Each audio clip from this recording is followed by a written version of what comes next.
Your turn to pick.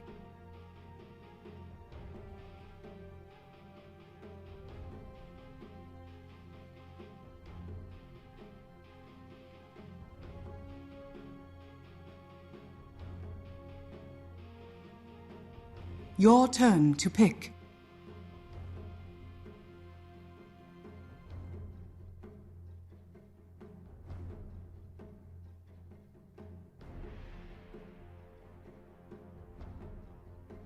Ten seconds remaining. 5 seconds remaining.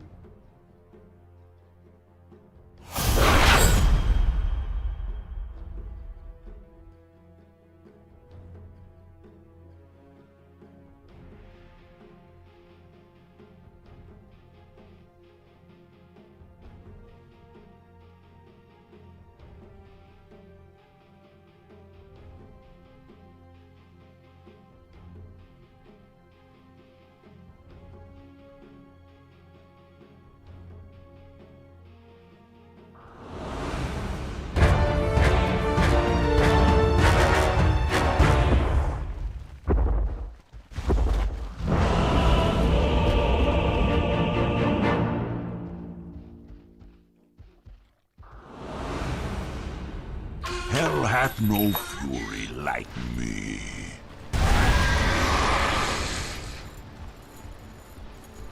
Prepare for battle. I go like the devil.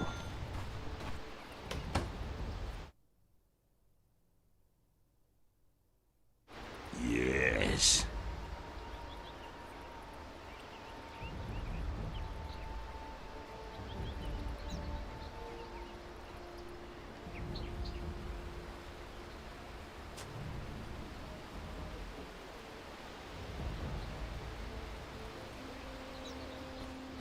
Where's the fight?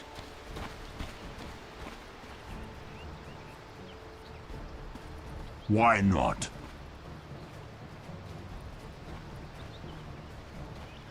Thirty To seconds hell to and battle. back.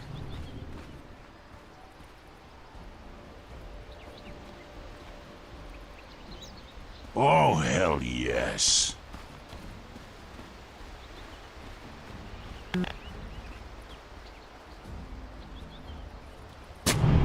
Verily.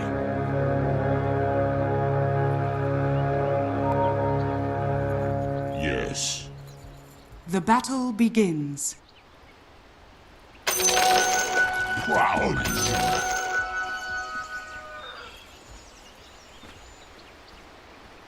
Yes.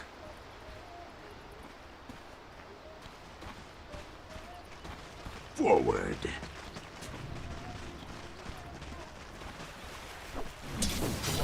Oh, yes.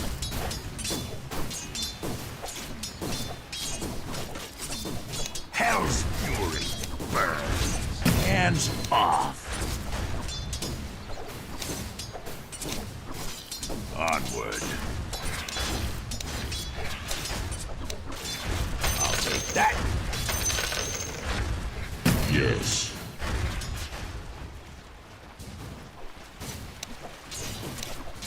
You almost had it.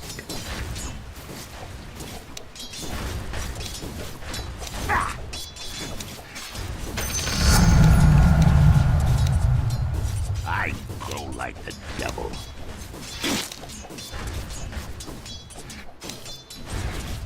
Why not?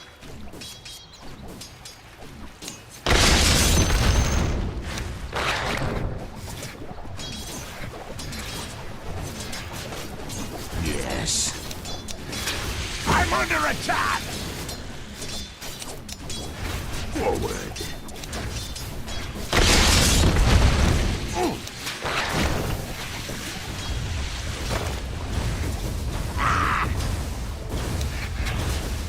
Oh, hell yes.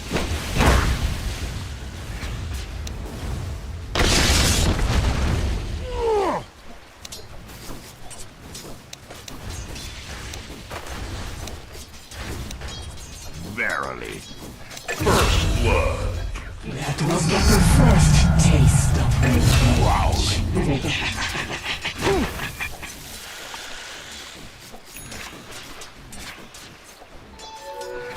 Onward.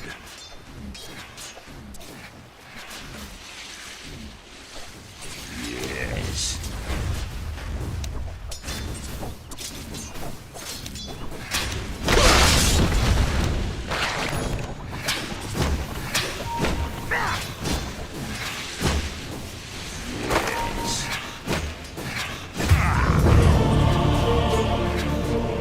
None forget the bite of viper.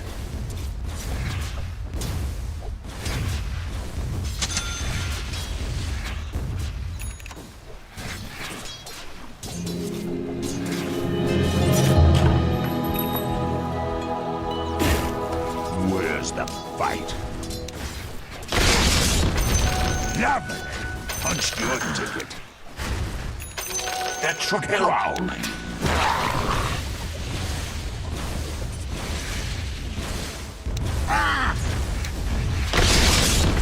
I go like the devil.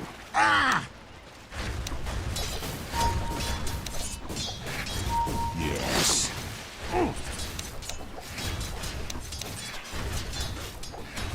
Verily.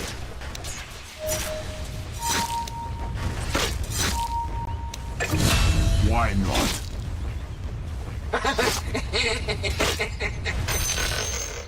Oh, hell yes.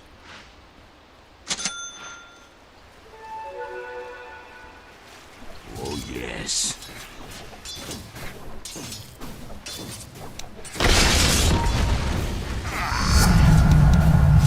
To hell and back.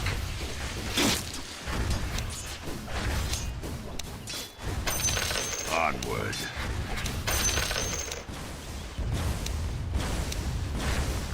Yes.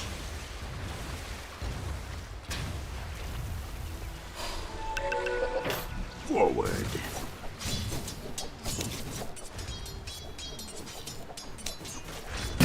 Feel my claw.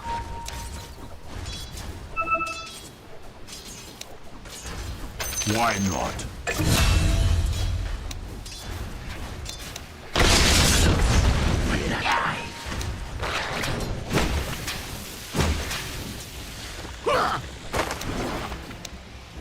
I go like the devil. Spike! That devil to pay!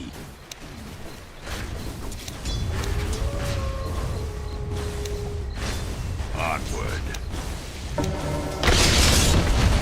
I'm under attack! Prowling.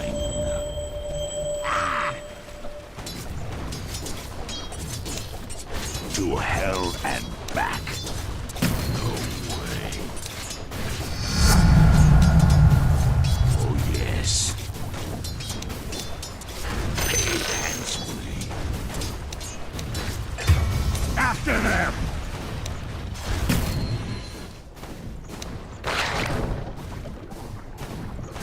Oh, hell yes.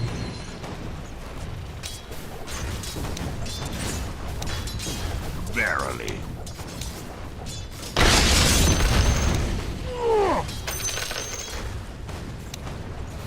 Yes.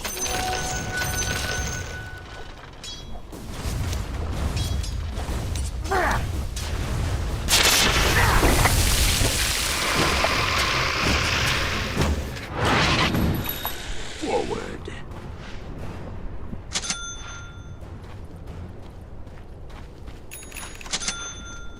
Yes.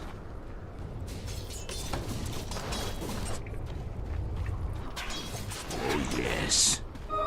Nice.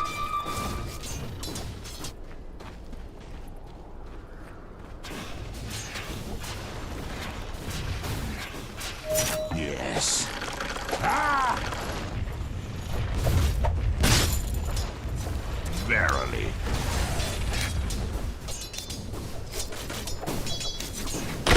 To hell and hand it over.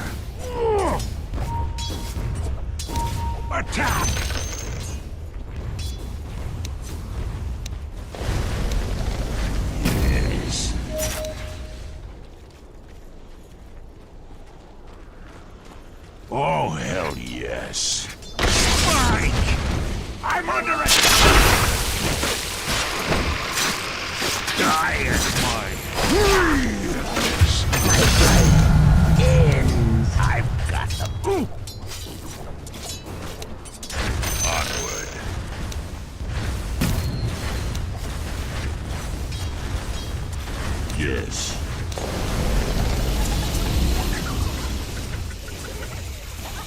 Why not?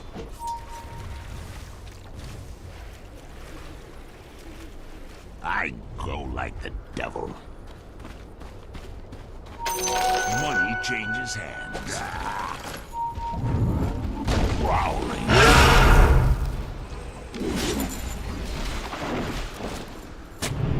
Forward. Your middle tower is under attack.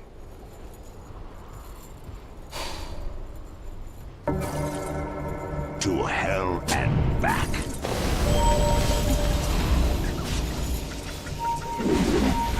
Verily.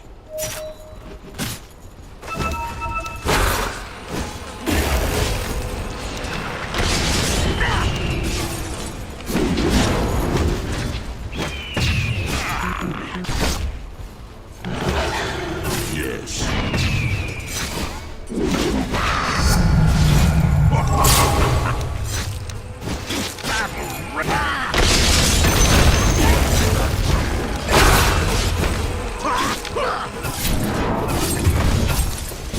Why not?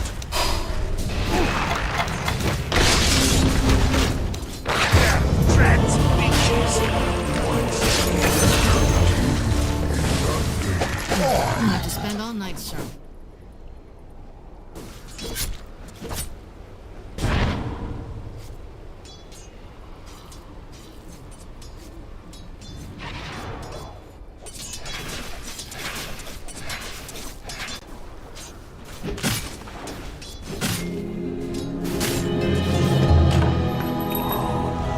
Your middle tower is under attack. Yep. Oh, yes.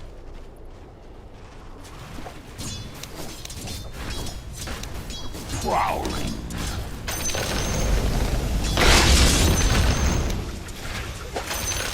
Oh, hell yes.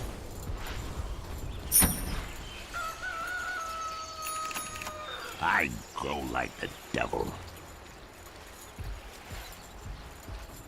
Your top tower is under attack. Yes.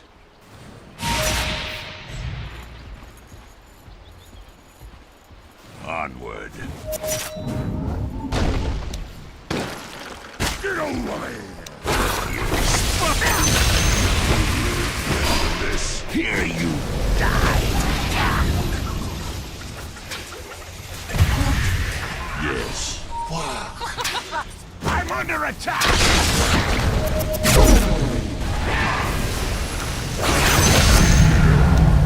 To hell with you. Denied. Oh, hell yes.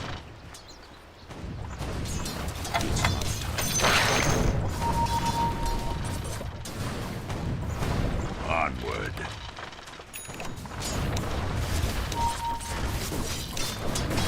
Where's the fight?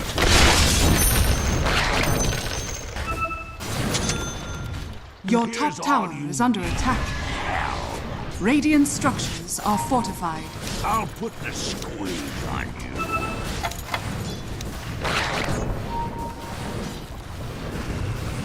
Why not? Hooked him.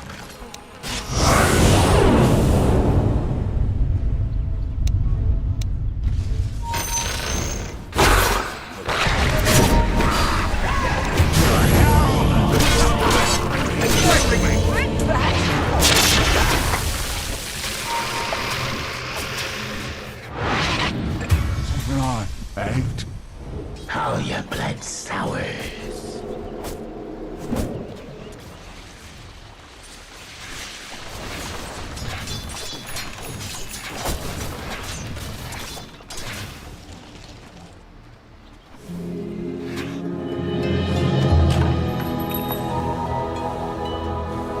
To hell and back. Haste. Prowling.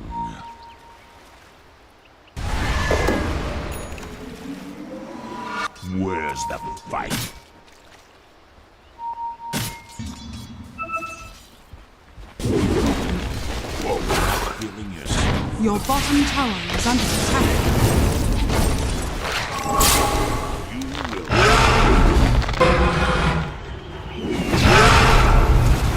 Your bottom tower is under attack. Death to all betrayers! I go like the devil.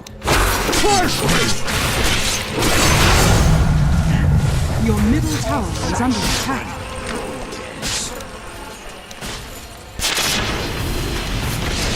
I'm under attack! Forward. Out. To hell and Your middle tower is under attack.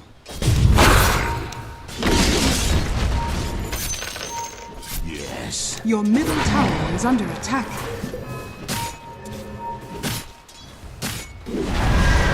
Your middle tower has fallen. Oh yes. That should help. Verily.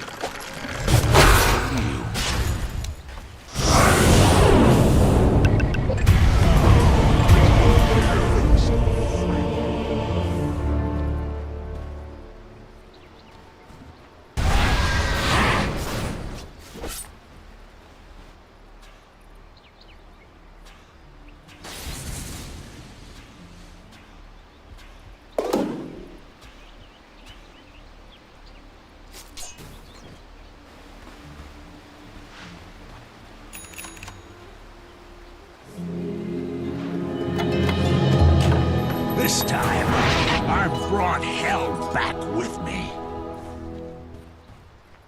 I go like the devil.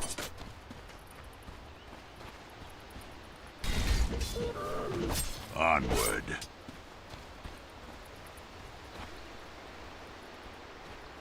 Oh, hell yes.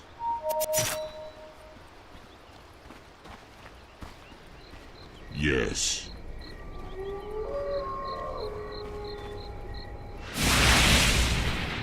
Why not?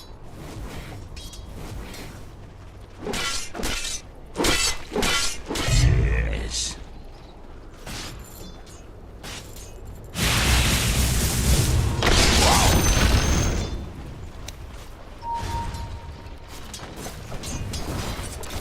Yes.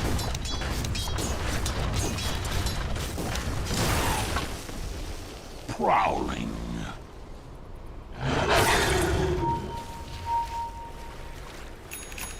Oh, yes.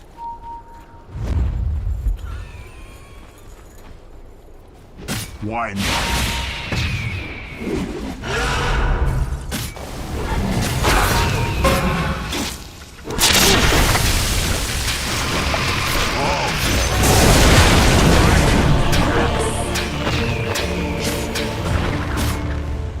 I can't let that happen again.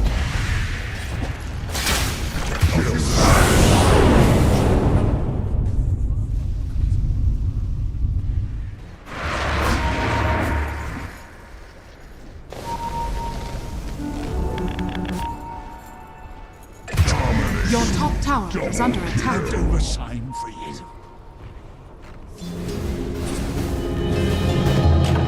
Hell cannot. Your top tower is under attack. I'm under attack. Lionize me. Radiant structures are fortified. Your top tower has fallen.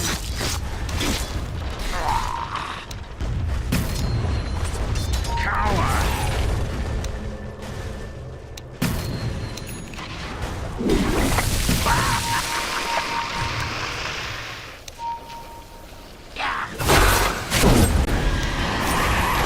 Your bottom tower is under attack.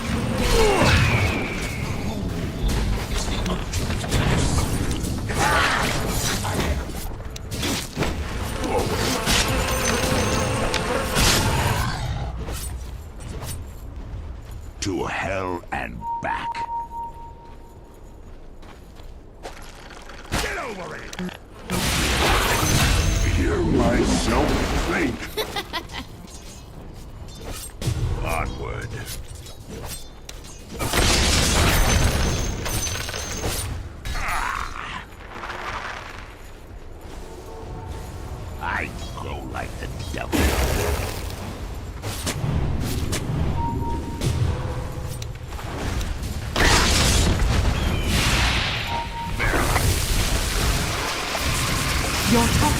is under attack. Oh, hell yes. Your top tower is under attack. Yes. They'll never see me coming. My sentiments precise. Onward. Your bottom tower is under attack. Your bottom tower has fallen. To hell and back. Lovely. Proud. Your bottom tower is under attack. Dire structures are fortified. Your bottom tower is under attack. The enemy's middle tower has fallen. Verily.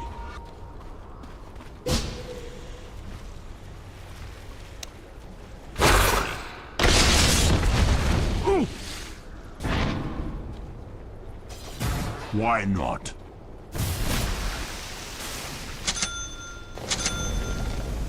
Yes.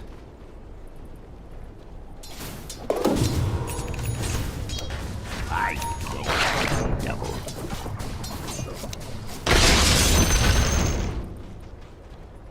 Forward.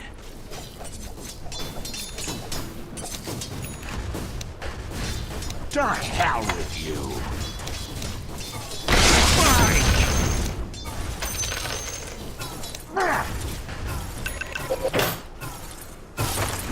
Yes.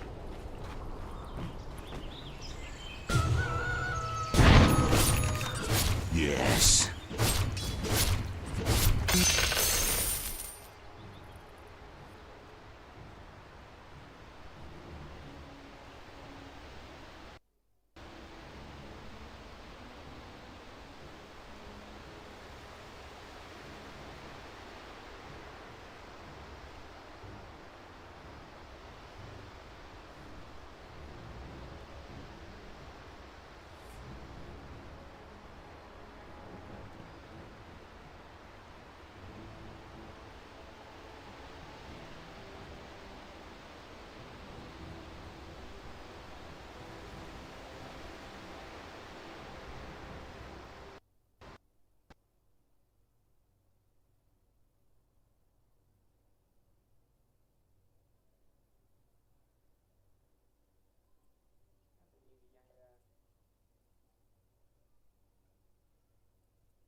Oh, yes.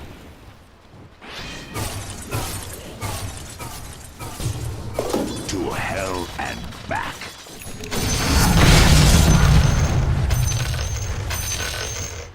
Verily.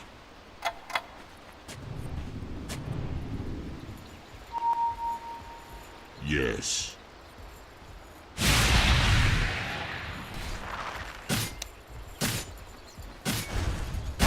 Onward.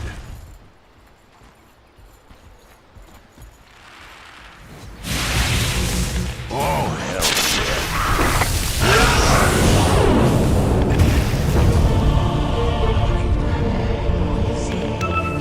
Closes your veins. The enemy's bottom tower has fallen.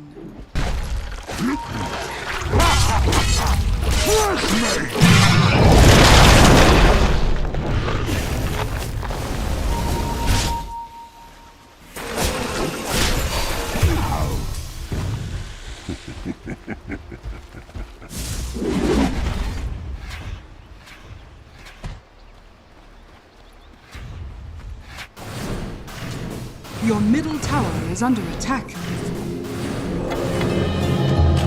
Time to take matters into my own hand.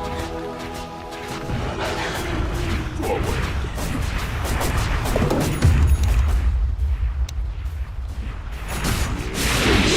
Your middle tower is under attack. Your middle tower has fallen. Yes. Punch your ticket. Ah. Prowling. Close, but not quite. I go like the devil.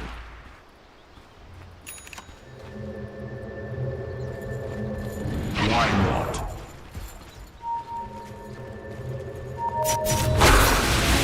Die!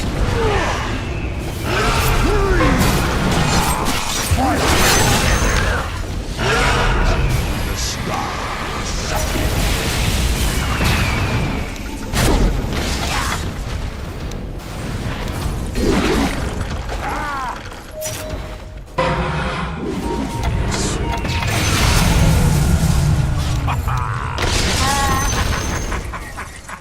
Yes. Betrayed your oath to the tyrant. I'm not ready. Onward.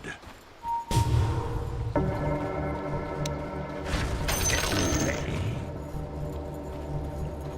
Forward.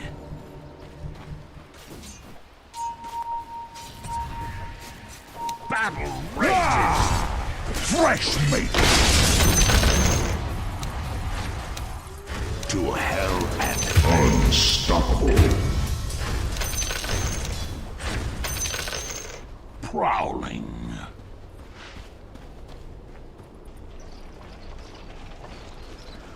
Where's the fight?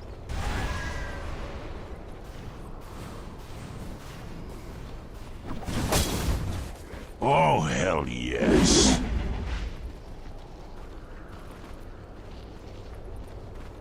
Yes.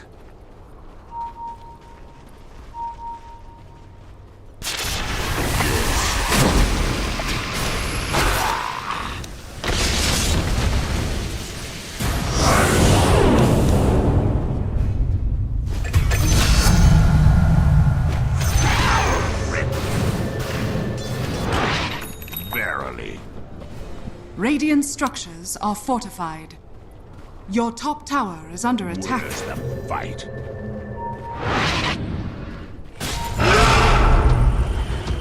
Why not? Cut off and takes its course. I go like the devil. Your bottom tower is under attack. Dire's structures are fortified. Why not? Oh, hell yes.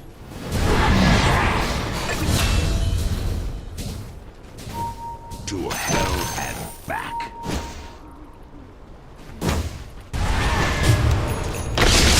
Verily.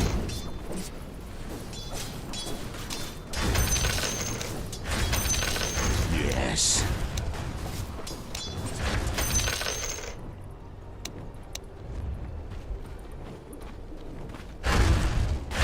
Yes.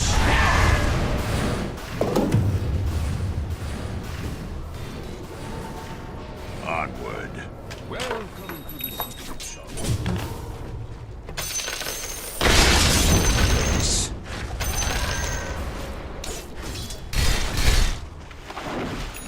Forward.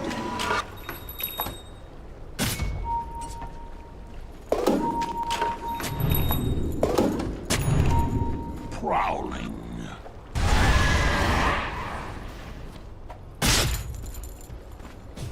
Yes.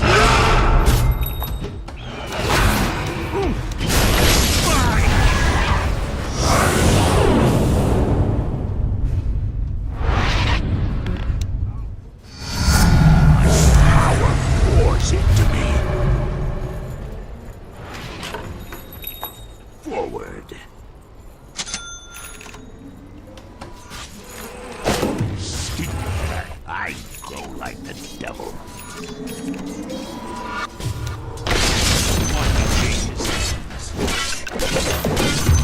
Verily.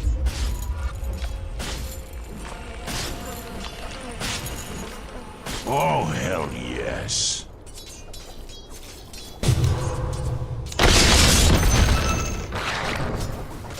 To hell and back.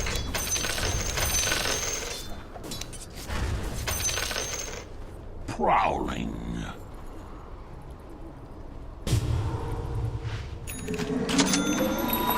Oh, yes.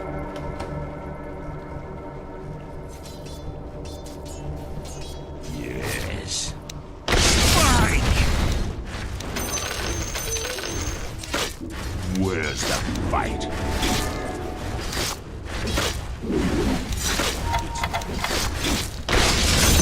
Why not?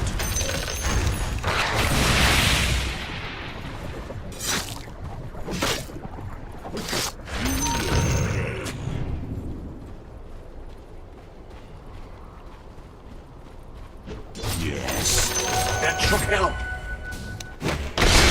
I'll take that. Onward.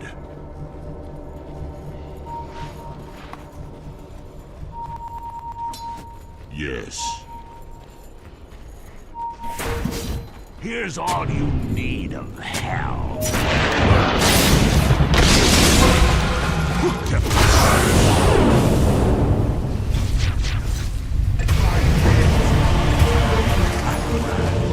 Got to fight to eat.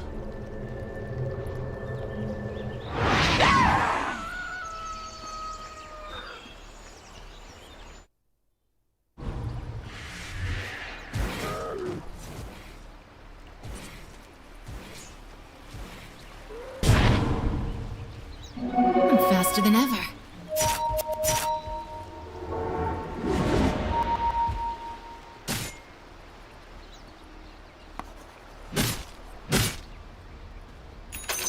Bounty.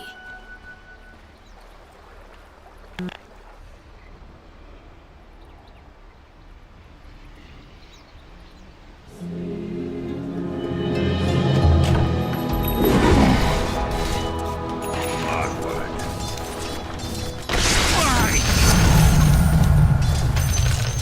Roshan has fallen to the Radiant.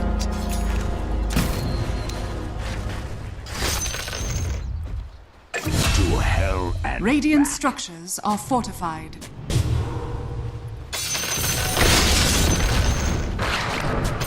Yes.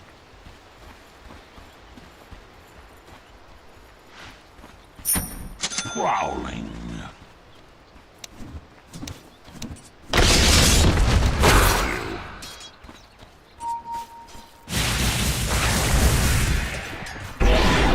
Oh, hell yes.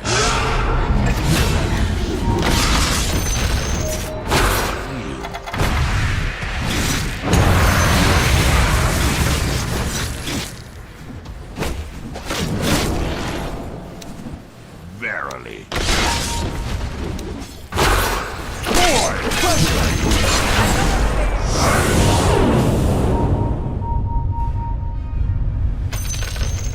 The enemy's top tower has fallen.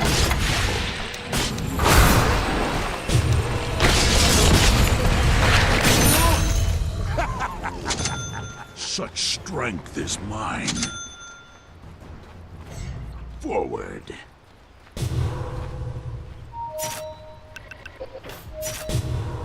Why not?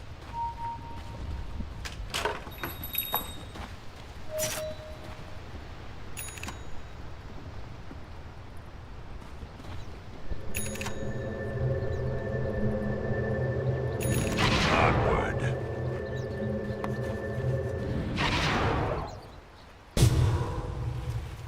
Invisibility. Oh, hell yes.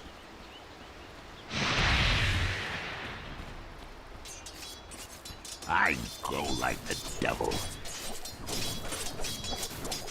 Spike! Oh, yes. Bounty. To hell and back. Lovely. Feel my claw.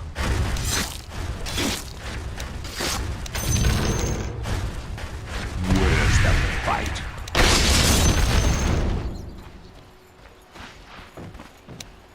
To hell with you.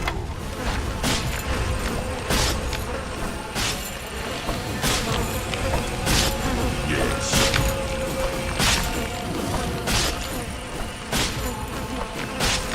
Forward.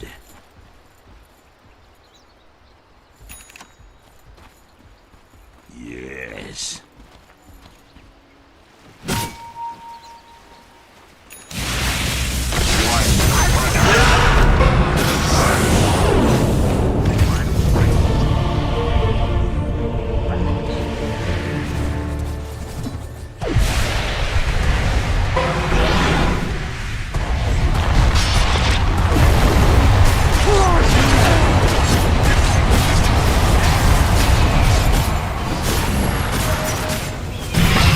Left on to cut my losses.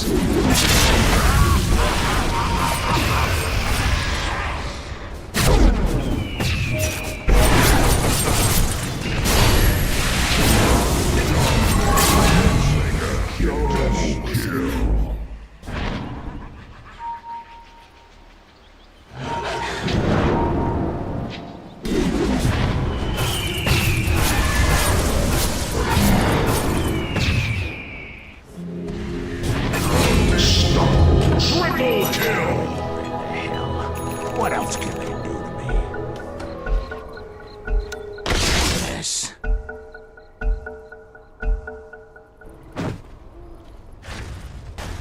I'll take that. Barely. Not yet. Wow. The enemy's middle tower has fallen. Attack!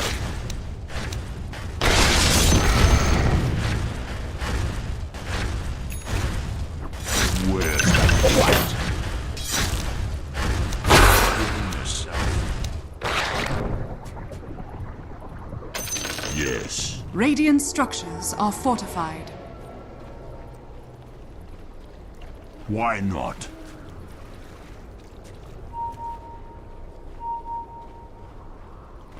Yes.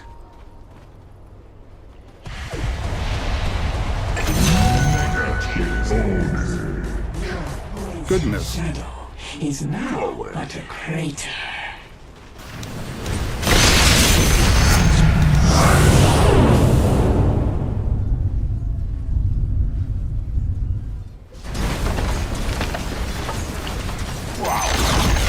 The enemy's bottom tower has fallen.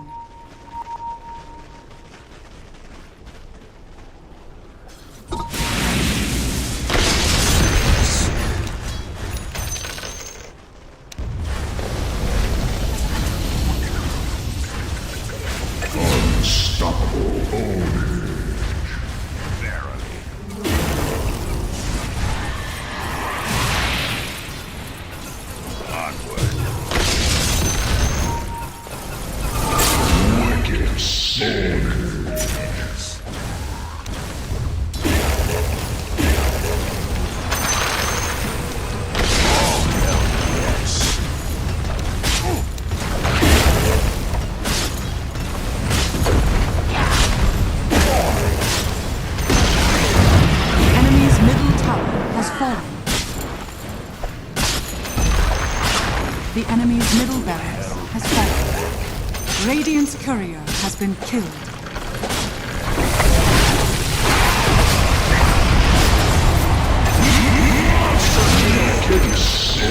The enemy's middle barracks has fallen.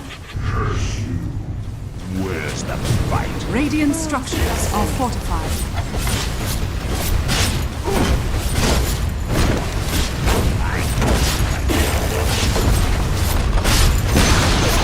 The enemy's bottom tower has fallen.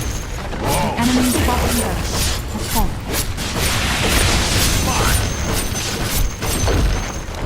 enemy's bottom barracks has fallen.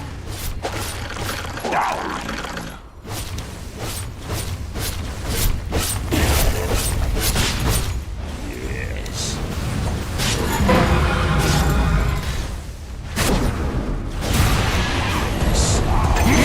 Monster kill!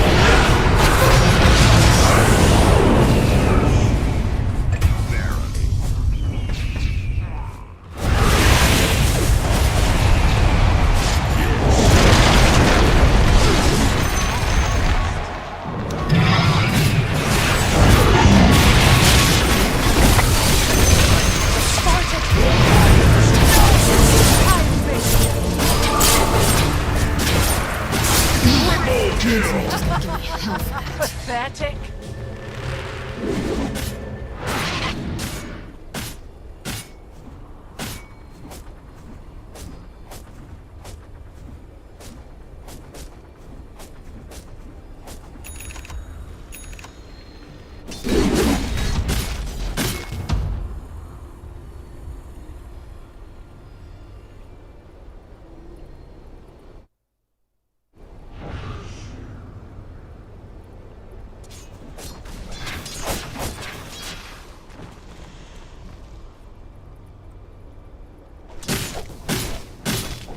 Your top tower is under attack. Dire's structures are fortified. Your top tower is under attack. Your top tower has fallen.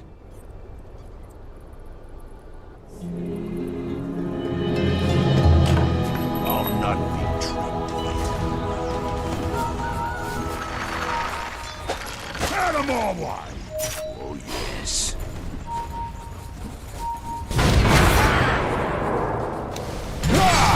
To hell. Fresh payback.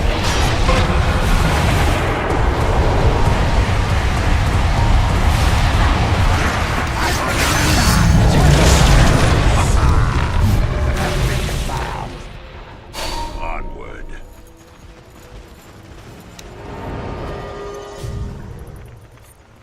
Forward.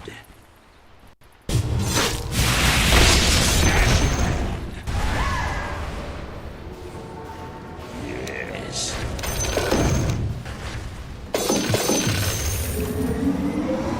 I go like the devil.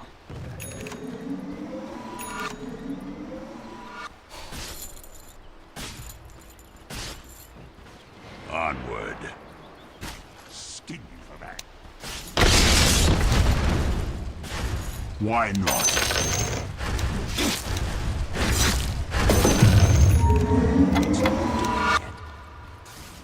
Oh, yes.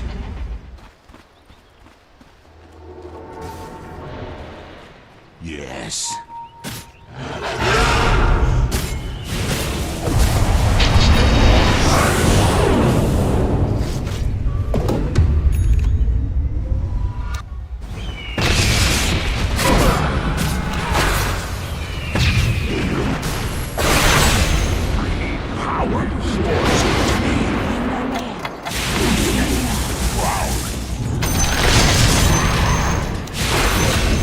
Radiant's courier has been killed. Triple kill! The enemy's top tower has fallen. To hell and back.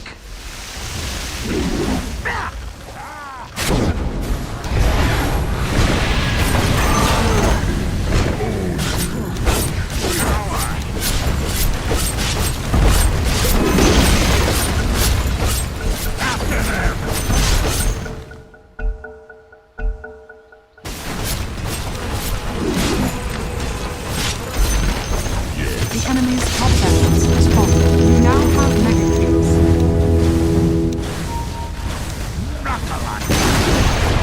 Enemy's middle tower has fallen. Radiant structures are fortified.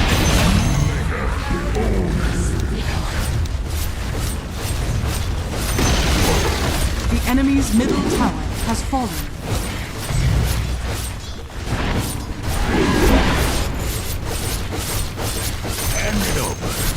Dire victory.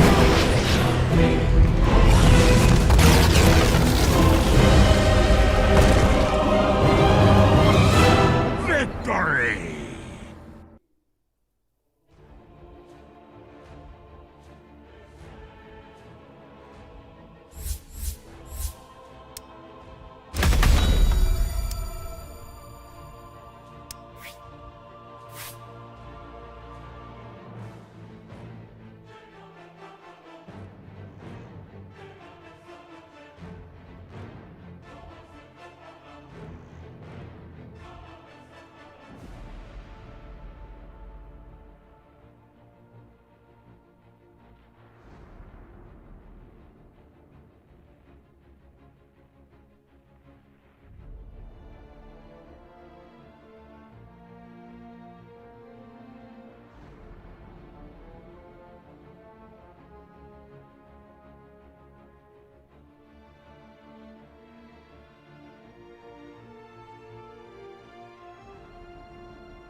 Trời, ai cười dưới thấy ghê không?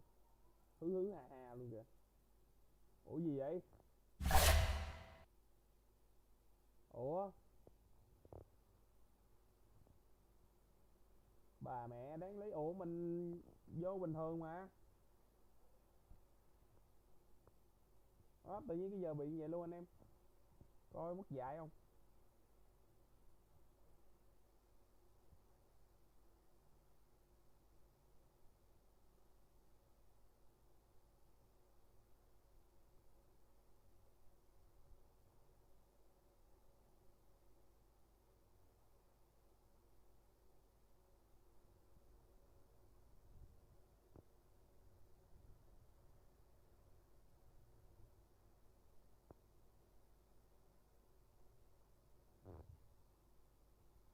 Trời ơi, tự nhiên cái bị. Ủa? Vô rõ ràng luôn thấy không?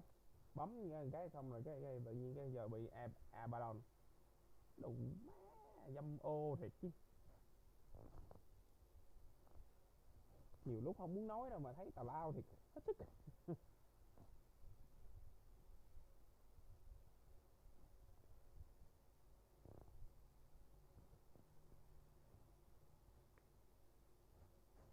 Rồi. Thôi test thử. Test con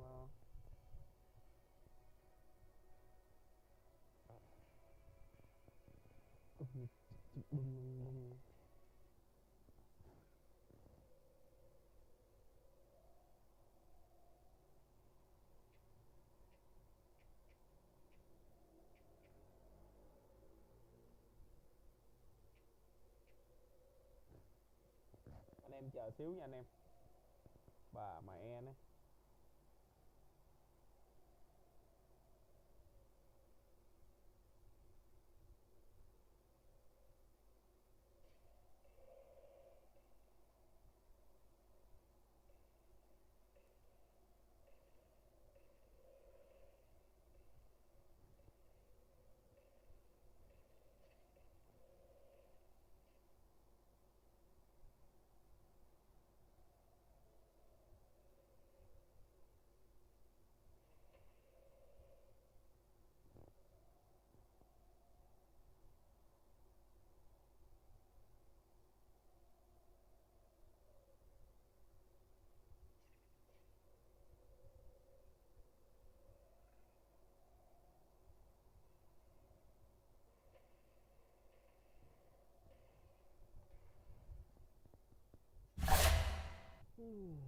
10 phút 10 phút. Coi like đỡ đi anh em. Coi like của mấy này đỡ đi nha.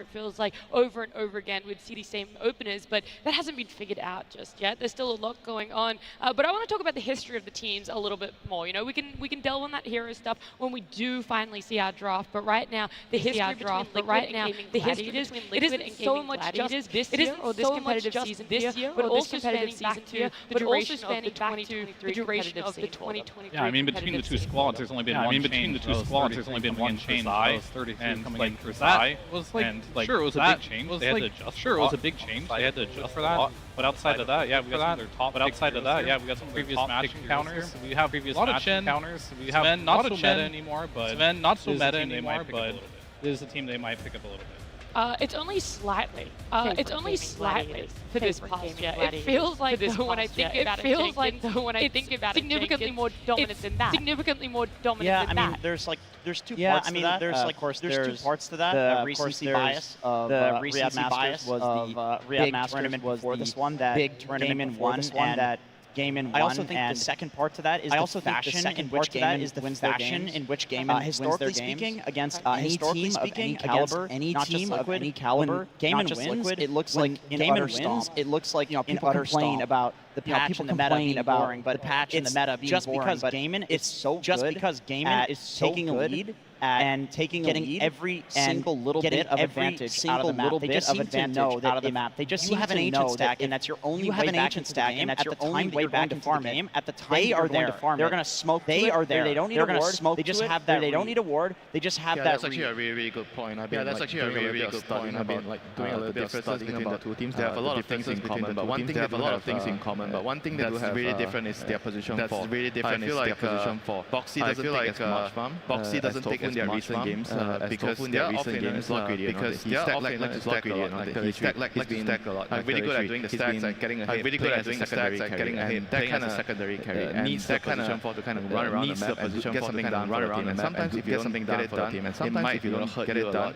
it might hurt you a lot. Gaming does, that is a very, very key point in this particular matchup. A very, very key point in this. Who is going to be able to defend or steal their opposing ancient stacks? A small refresher for all of you out there over the last 2 seasons. These are the matchup results. We've broken it down for you as well. So the group stages, the playoffs, and the grand finals here for you. And I mean, the biggest one, the grand finals. Yeah, I mean, luckily this is a playoff match, right? And so far, Liquid, this is the only time in which they best Gaming Gladiators. Yep. So in group stages, they don't do so well. The interesting way about the group stages, why is there no draws in there? This team doesn't draw. It's either 2-0 or 0-2 either way. And same thing for the grand finals. 0-5 for Liquid, but we're not there yet, and I think that's a good thing for Liquid right now. They want to get there. Maybe someone in the lower bracket can knock out the Gaming Gladiators for them. That's going to be their wish and dream there. But right now, so far in the playoffs, Liquid, there's this whole narrative, oh, their game and they're going to lose. They're beating them in playoff matches throughout the last 2 years. Yeah, that's definitely the second part of the bias, is everybody always remembers the grand finals. I mean, the same thing happens every TI. People remember the top 1, the top 2, and it's like, who got third at the last TI? You know, you ask somebody that question, and it's all about the winners here. Well, that's the thing. Everyone's like, no one remembers second place, but unironically, these past 2 years is the one time you really remember second place. We do remember. It's been the same guys. Yeah, there might be a little bit of a burn if you're a Liquid fan, or a little bit of a chuckle if you are a Gaming fan. But right now, these common heroes that they share, also individual ones. That IO is the biggest one that stands out for me on Gaming Gladiators. Hasn't always brought that success for themselves. And on the other side, the supports for Liquid, that Dark Willow and that Triant protected too. So they're going outside of the box of supports that every other team here is also really enjoyed winter. Yeah, the supports are definitely going to play a very pivotal role. You know, both sides have a very different hero pool, but you might see again, you know, some Enchantress, Chen, jungle heroes, the Enigma, It's all about the efficiency, right? Getting towards your aura items where your cores don't really want to buy. But it's still a good item. It's just that your cores have better items to get. And if you can combine all those timings together, it just makes the game really, really quick. And if you make one mistake, just one mistake against an aura lineup, you're going to lose the map. I do remember yesterday in Gaming Gladiators matchup against Tundra, we were lucky enough to talk to Moon, and he said one of their strats coming up against Gaimin was ban out as many summons as possible. Sure, it didn't work for them. Is that something that Liquid might also look at? Is there a whole different direction that you even have to go in for? I mean, these two teams are very intelligent. They spend a lot of time thinking about the game, and they have mock draft against each other. You can't ban out all their heroes. It's literally impossible. You also can't steal all their heroes and make sure they don't have the strategy. You just have to know how to play against it, and ideally, you can just match the tempo. There's just a couple teams in Dota right now, and they're all at the top of the international right now that you can't be greedy against. And here we are in the upper bracket finals. Neither of these teams play greedy, so it's going to be all about speed. I'm expecting whoever wins these games, they're going to be close games, and they're going to not be close. Sorry, they're going to be fast games, one way or the other. Because once you get a snowball, it's really hard to throw that away, especially when you're this good. I think lots of fighting as well. We saw Tundra. They tried to run 4 heroes at Mickey's lane, and Liquid responded with running 4 heroes at that lane as well. Yeah. I think that's the patch of Dota, because you win one fight, you get so much gold, you get an extra aura item, and then the next fight gets a lot easier. Liquid is a team especially that is picking a tower pusher in every single game that they play. They always have a tower pusher when they're building these auras, and Gaimin, I mean, that's been their MO since they have come into existence. So whichever team starts winning the fights is going to snowball the game, and I'm hoping we see some throws just for the entertainment value. Maybe in game 2 we'll get a 60-minute game like we've seen yesterday. You always keep asking for that, and that's the complete opposite of what Fia is saying. Well, we got unlucky, but they got lucky. I mean, this is just how it goes. These teams are so good that once they win 2 fights in a row, they're just up one item, they're up 2 items, and at that point the skill level is so similar that that difference in net worth is just ends the game typically. But I want to see some chokes. Yeah. I want to see some throws. I want to see Nisha. You want the pendulum swinging back and forth. Yeah, First I want the pendulum Liquid, swinging. Then it's Gaimin. And it can't swing, via somebody like Nisha doing the godlike play that he did on Puck yesterday, where he just outplays 1v4 or whatever and gets 3 kills when he's not supposed to. It can swing that way too. All I want is a swinging pendulum. That's all I care about. This is upper bracket finals, not lower bracket round 1. Yeah, I don't care. Give me some chaotic Dota. That's what I want. 10 heroes in the Wisdom Runes. Let's go. 10 That's heroes, it. Wisdom Runes, 7 minutes. I knew it would always come back to this with you. But Winter, we're talking about, one team fight. That's the start to get the ball rolling for them. A second one, that might just be the nail in the coffin. So when you look at draft, do you have to focus very heavily on lanes? Do you have to try and out team fight when it looks towards a draft? Where is that importance that needs to be looked towards for the 2 teams? I don't think you can really focus too much on one end. It's all about, again, having a balance. Maybe we see BBT sometimes, they've already been knocked out. They have a style which really focuses on lanes. It didn't really work out so well. So all these teams that are remaining right now, they have everything. I wouldn't say that one team is going to be really, really good on lanes. Maybe you can put a slight advantage after you look at the draft. Okay, they have a better lane setup.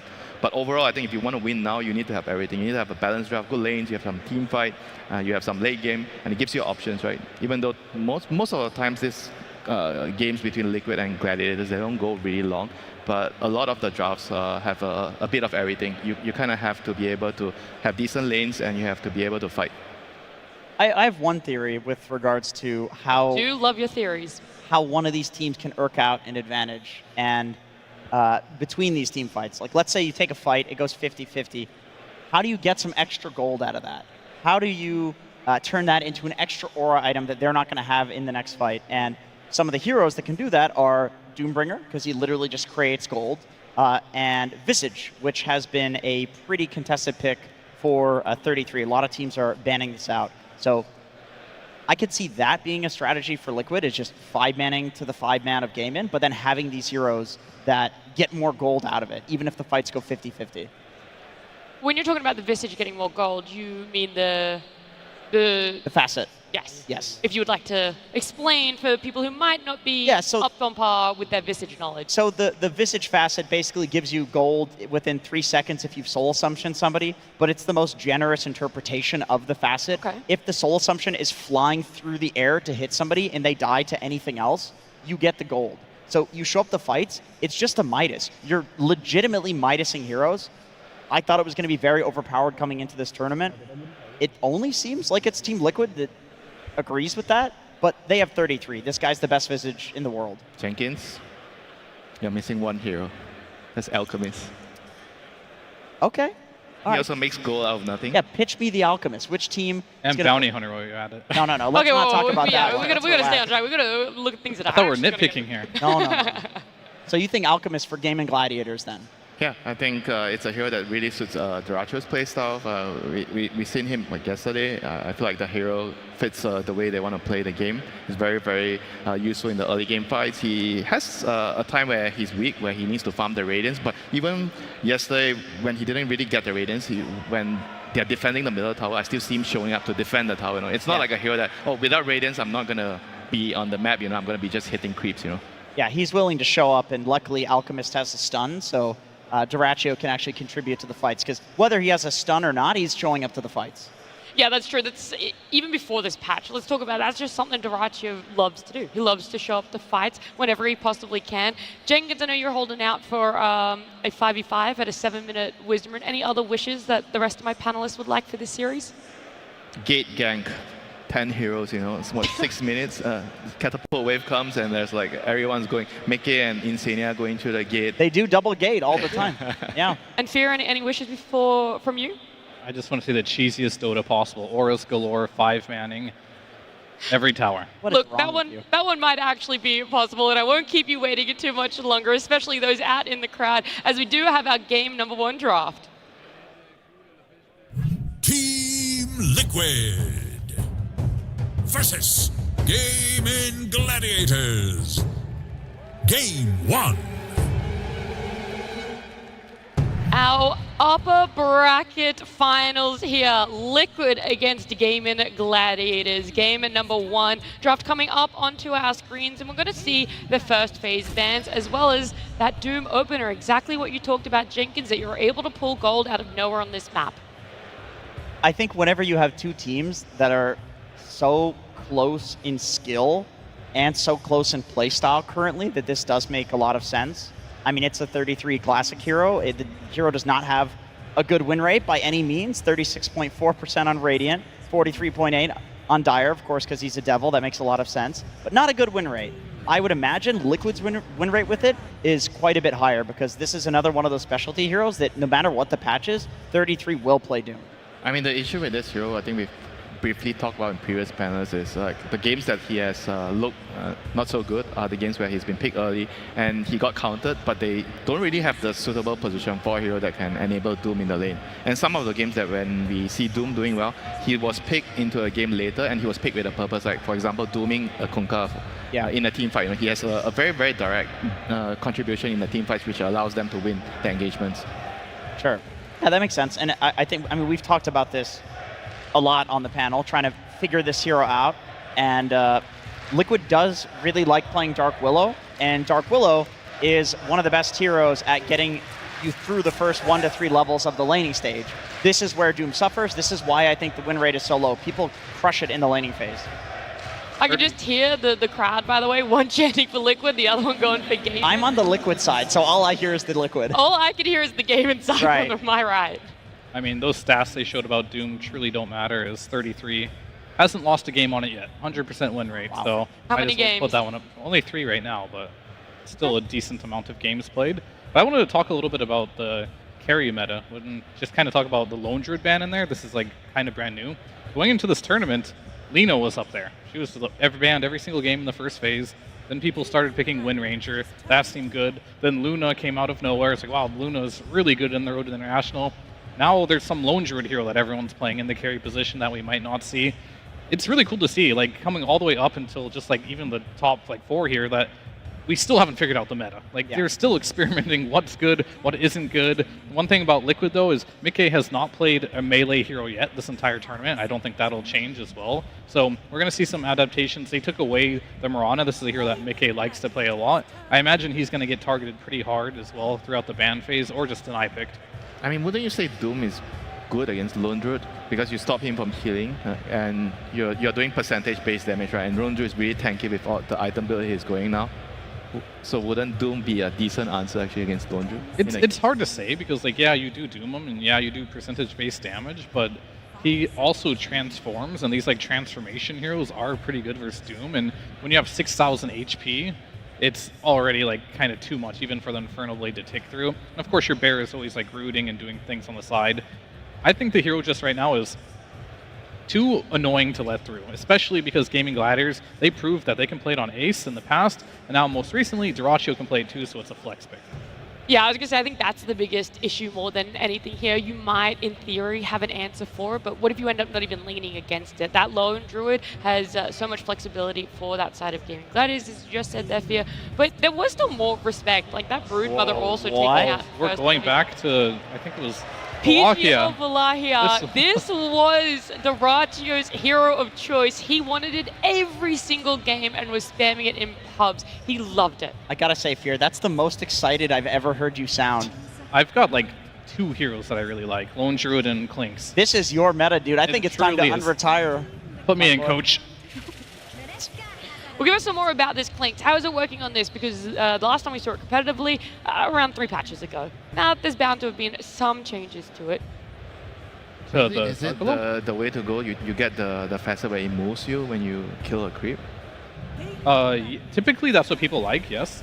Both of them are, I would say it's like a 40-60 facet, most people going with one that moves you, mainly because that removes the cooldown by 10 seconds on Death Pact, which allow you to use it more, not only for farming, but to keep your health up. And in some niche situations, you can just move your positioning a little bit, get out of danger. Got to be careful with it, though, if you don't know how to use it, because that could just put you in danger, and that's like the one drawback of that one. I do like the Dark Willow response to Clinks, because Arrow Barrage, that's the one. Like, you can use that on the Dark Willow, but when you're in Shadow Realm, it does absolutely nothing. Oh, that's one of the weird spells that just doesn't hit. It doesn't do anything, so it's really hard for Clinks to kill that hero. On top of that, you have lots of disable. And Clinks is a hero, he's always been known for just assassinating supports right away, getting in good position with the Windwalk, getting right behind them and then killing them. Dark Willow, you can't really do that unless you itemize for like an Orchid, but that's not something you want to go on Clinks anymore, and you can easily just buy Yules, which is a pretty good item on Willow anyway to counter she's that. Already going to get that. I was going to ask, what is the current build on Clinks? Because this is not really a meta hero, even in pubs. Well, it's not much different from every other hero, Jenkins. Yeah, I'm sure you... Gleipnir? No Arcane Boots. Arcane Boots. Do you get Falcon Blades or you just go for Gleipnir? Yeah, so it's kind of like Lina. Like, depends on the player. You can go Arcane Boots or Falcon Blade. Most likely, he's going to go Arcane Boots, Falcon Blade, into... Well, not the Falcon Blade. Arcane Boots into Gleipnir, into Dragonlance, into the Shard, into BKB crit. You know, same as every other hero does in the range position right now. So it's very strong in that regard, does lots of damage. But the downside and why we don't see it a lot compared to these other heroes is you're just really squishy. If you ever get on top of this hero, he dies incredibly easily. And the Chen kind of helps with the buffs, the heals, and everything. So what exactly is it about the buffs that helps him live a little bit longer, or the playstyle? I mean, the heals, he gives you armor, and you have creeps in front to tank, and the pace of the game as well. Chen and Clinks, you're going to be very, very fast. You're going to be pushing towers quickly. I think Clinks, you just kind of want to play in a way where you are always constantly pressuring. You don't really want to be defending your side of the map. I feel like Chen is the perfect support to do that. And they're going to add an Underlord, so you have global presence as well on top of that. So everything is going to be very, very fast. And whereas for Liquid, I think their draft seems like they're going to be playing a little bit more slow with the Treant, Wind Ranger. They both need a little bit more of time as well as the Doom. You know, you're going to go for the Midas, and it's going to take a little bit more time for you to get to your core items, your aura items. And you're probably going to be looking at trying to get the Doom on the Clinks if you can, you know. I mean, I do feel like we bring this up every time because this seems to happen a lot, where you pick Wind Ranger into Underlord. This hero has base damage reduction built into the hero, and he's a natural Crimson buyer. So the question becomes, why did Liquid do this anyway? And the answer usually is they see a window in the game to win the game. Wind Ranger gives that early tempo. He's able to go through the portal. You know, Wind Ranger can farm. Maybe they want to farm up some stacks or something like that, but there's some timing that they see where they can win the game. However, if the game does go late, Underlord is very good against Wind Ranger. Yeah, and this is a classic Gaming Gladiators right here. Get the Chen Underlord. They're going to buy all your auras for you. We even saw yesterday Tofu. He was like, huh, I've got an Underlord Chin, I can just go BKB Daedalus on my Mirana and start scaling into the game, which is a pretty good approach there. And I think for Liquid, they definitely just like this Wind Ranger for the tempo. It is a hero that can slow down the Underlord in the laning stage, which I think is very important. When you go against Gaming Gladiators, if you allow them to have good laning stage, they'll take that laning stage, they'll transition that into an early push, into an unstoppable ball, which gets an Aegis, goes to all your towers, and then you feel like you can't fight. The game might just feel over. So yeah. I do like the fact that they're going to slow that down a little bit. Tree is kind of doing similar things that Chen will do. He's also providing some auras in his own way, a little bit of team fight. But I will say, Gaimin feel like they got everything they want so far in their draft. Yeah, for Liquid, they're going to be really counting on this Wind Ranger movements. I mean, we briefly talked about the 5v5 at the Wisdom Room, but I think Wind Ranger is probably the best carry right now at coming to fights. Like, if there's a fight in the Wisdom Room, if there's a fight in the mid tower, the power runes, you TP the Wind Ranger in, you have a power shot, because it's probably the best nuke, right, in the early game, non-ulti nuke. You throw a nuke from far, you're going to turn a gank around, you know, and going through the portal as well. Not many carries can do that kind of damage in the early levels. But we're still going to be looking for that mid laner, and what we do love to see... On both sides. Yeah, on both sides. Liquid are going to have to show theirs first. And what we do like to see is people picking up mid laners that can be active with those cores. And I'm wondering what's still left in the pool. Queen of Pain. Answered my question right there. That's an interesting one. I think Gaimin, they definitely want a hero for Quinn that moves around the map, like typical, because you do have a hero like Underlord who's going to sit and farm a lot, doesn't make a lot of rotations. It's not like Centaur or something that buys a blink and moves around, or Mars. So they need Quinn to fill that gap. And Qualpin historically has been pretty good versus most of them, and it can apply some pressure. But however, if Quinn can find that rotation hero and still do well versus the Qualp, I feel like this could be a little bit greedy for Liquid here. They do have like a Doom in the offlane, they do have the Wind Ranger. Queen of Pain doesn't necessarily have the best lockdown either, and pretty much doesn't have any, so they're going to be all in on like the laning stage and slowing the game down. So I'm very curious to see what Quinn is going to pick up against this one. Boker is great, banned out. What other melees could they possibly pick? Ricky? Tango's still Ricky. by the way. Alright, DK, that's a classic. It is not as good as some of the other spirits at moving around the map, of course, but all the other spirits don't lane well versus the Queen of Pain here. Very, very scary tempo here from the side of Gaming Gladiators. As well as Liquid, they have strong lanes here. They look pretty good as well, but they don't have that like group up 5-man potential that I see Gaimin has, and this has always been the question, which of these teams is faster? And I feel like Gaimin picked a faster lineup that can just be scarier if they get ahead. Well, I mean, outside that, you're saying they have this tempo. What if they don't really reach it, Winter? What if the lanes don't get absolutely stumped? They're able to come out evenly. Do they miss that window? Is it a little bit harder for them to be able to get back onto track and be able to snowball through it? No, I don't really think so. I think Gamin's heroes, even if they don't really win their lanes, as long as they get their levels and they're farming, they're going to be able to hit their timing no matter what. And it's going to be up to Liquid whether they can slow it down. Like I said just now, the Wind Ranger is going to play a very, very key role in this game, whether he can actually come to the important fight, stop Gaimin from playing their tempo. And Jenkins, final thoughts from you as well? Yeah, I agree. I feel like if Liquid can get the game to go late and they get Nisha to, you know, his Aghanim Scepter, and they have Doom for the DK if he's really huge, I do think that Liquid can win this late. But it's Gaimin we're talking about. Their games don't really go late. Yeah, a team that has always had that successful early game, a team that has been able to pull back what feels like games they're about to lose. But either way, let's get on into game number 1. But first, let's go down to our stage with Tsunami. Thank you very much. I am joined by Blitz of Team Liquid, where I have to wonder, we have been here 1,000 times before, Blitz, and oftentimes we see your players, we wonder, you know, is this some kind of mental block against Gaming Gladiators? But for you, on your end, on the draft side of things, on the preparation side of things, what's it like constantly going into this brick wall over and over again? For me, I don't get discouraged at all. I feel like if I have to play these guys 1,000 times, I'll fucking do it. Like, I don't care. It's some loser-ass mentality to think that they're going to just keep beating us. In my mind, we'll catch them slipping, and it's going to be here at this TI. Okay, I like the dynamic shift. And yet, while we may be changing the ideals and the angles of this draft, it seems like we're kind of throwing back into maybe like a Wallachia meta. Durachio's out here picking Clinks. You're obviously picking the Doom, which has brought you a lot of success. Seems like not too much has changed in that regard, despite the fact that a lot of this tournament has been shifting around in the meta. Yeah, I mean, we're like the two most boring teams. We all just play the same thing. Ned has played Doom like 100 times. These guys don't know anything other than picking Underlord and Chen. So, you know, it's really snooze, but I think we got their number this time. Will we at least get a Game 3 Blitz, or are you gonna 2-0 them or something? No, I think they'll give us like a competitive Game 2 and then we'll crush them. So it's like a 2-1. Feels okay. Are we ready for a 3-game series, Copenhagen? Then let's make it happen. Over to our casters. Welcome to the upper bracket finals. We have Suns fan here. You can call me Suns Flem for this cast, as we are joined by the Great Dane himself, Cinderin. Hello. Hello. Wow, what a lead-in. What a lead-in to this series. Always love the pre-game interviews coming out from Blitz. There's always some spice there.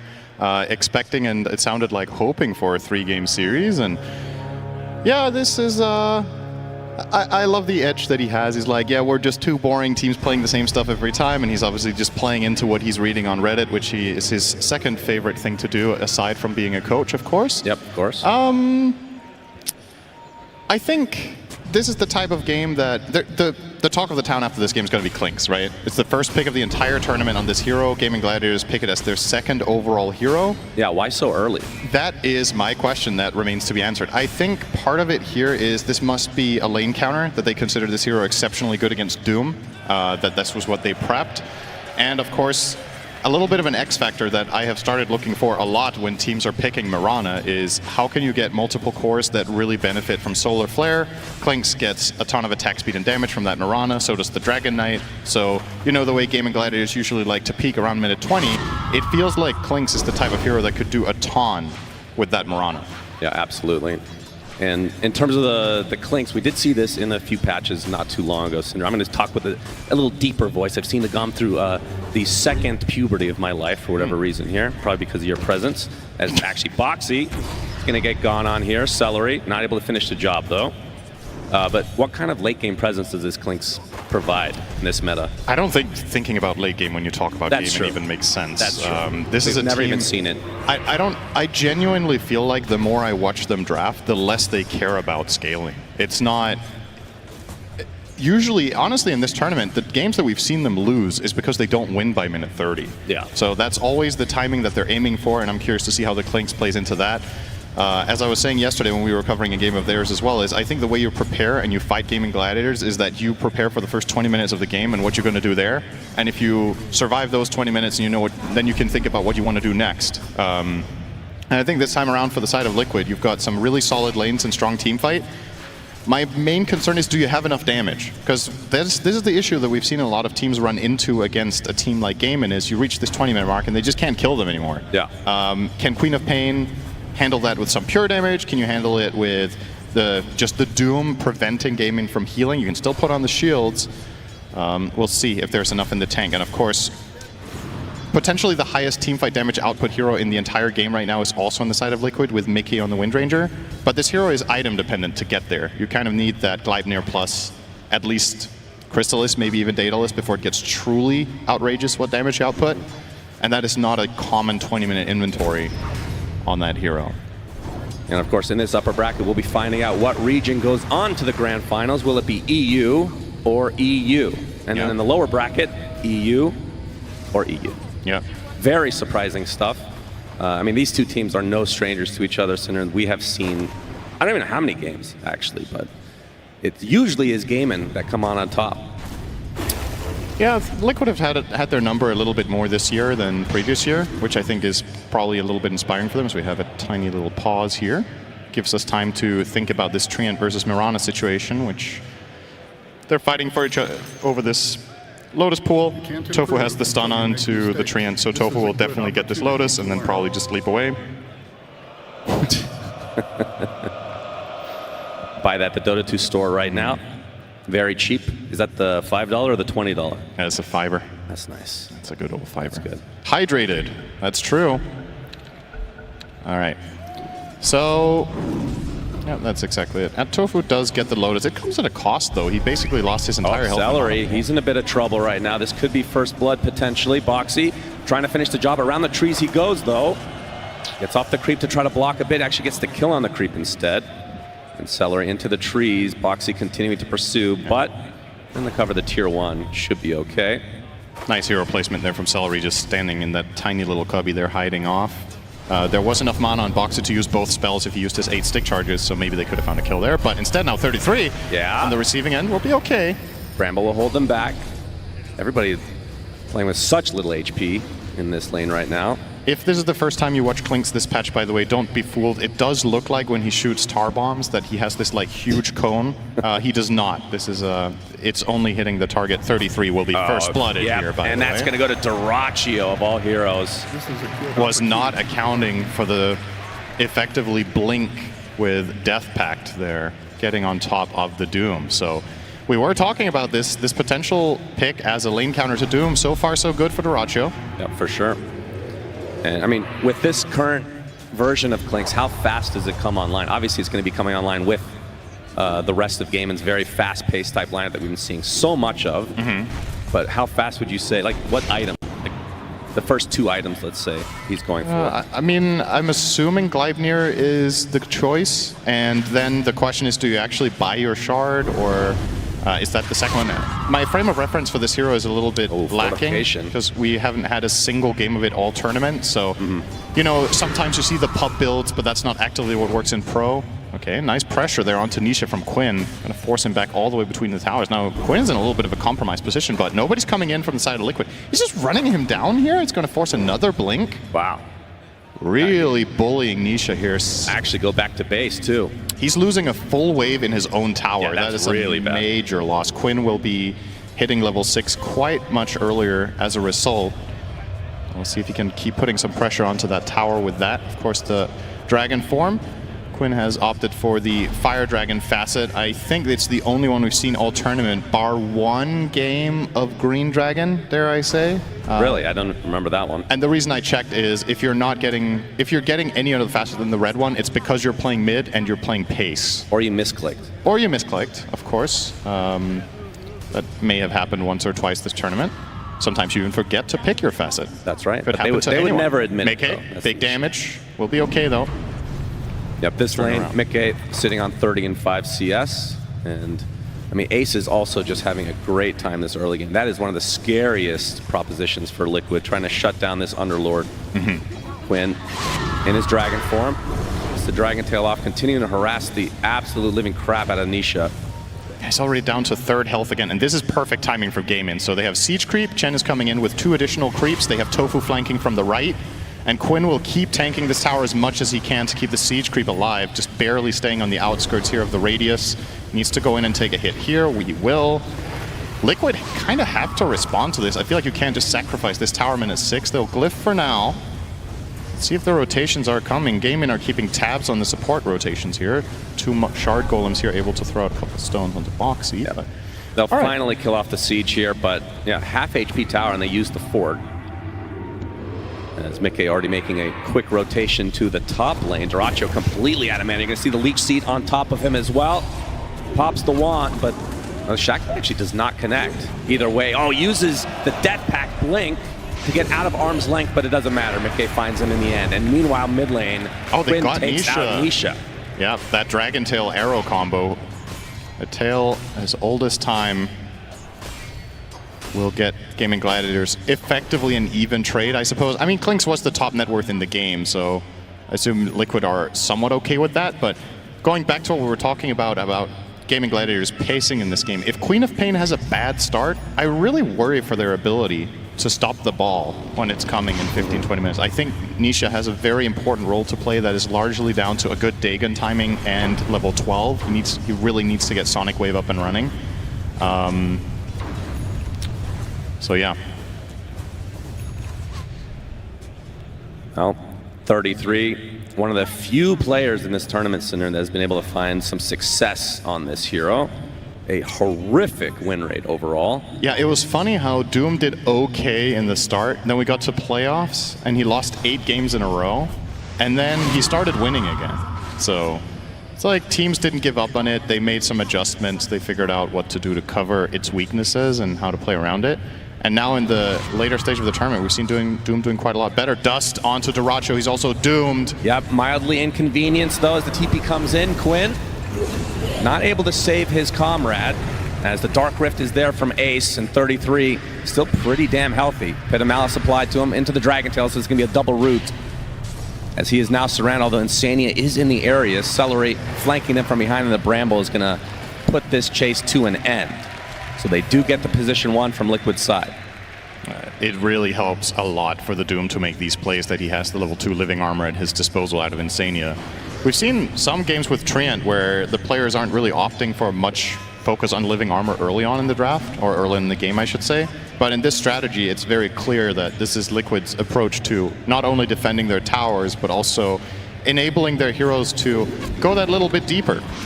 Bottom lane Ace. Shackle. You got the whirlwind effect as well. Duracho makes his way over though. The Pit of Malice onto his Nisha gets a sonic wave off, destroys Ace. And Duracho will have to try to flank here. Try to get away in that skeleton walk. That should be okay. Looks to be fine. So you gotta say, so far so good for the side of Liquid. Many teams at this point, in some of the stompy games we've seen from Gaimin, with the type of lineup they're running here, this could have already, against other teams, been a 3K lead with 2 or 3 towers down. I mean, is there a team that has played Gaimin more than Liquid in the last year? Good question. They will lose their first one here, though. Quinn does manage to break through the living armor on the mid-tier 1. Quinn is eyeing up a fast blink. So we've been talking about potential damage issues for Liquid. What if we look at the other side? So Dragon Knight, not the highest damage output hero. Clinks will be going for the Deso first on Duracho. I guess Solar Flare is always going to provide you with damage. Tofu.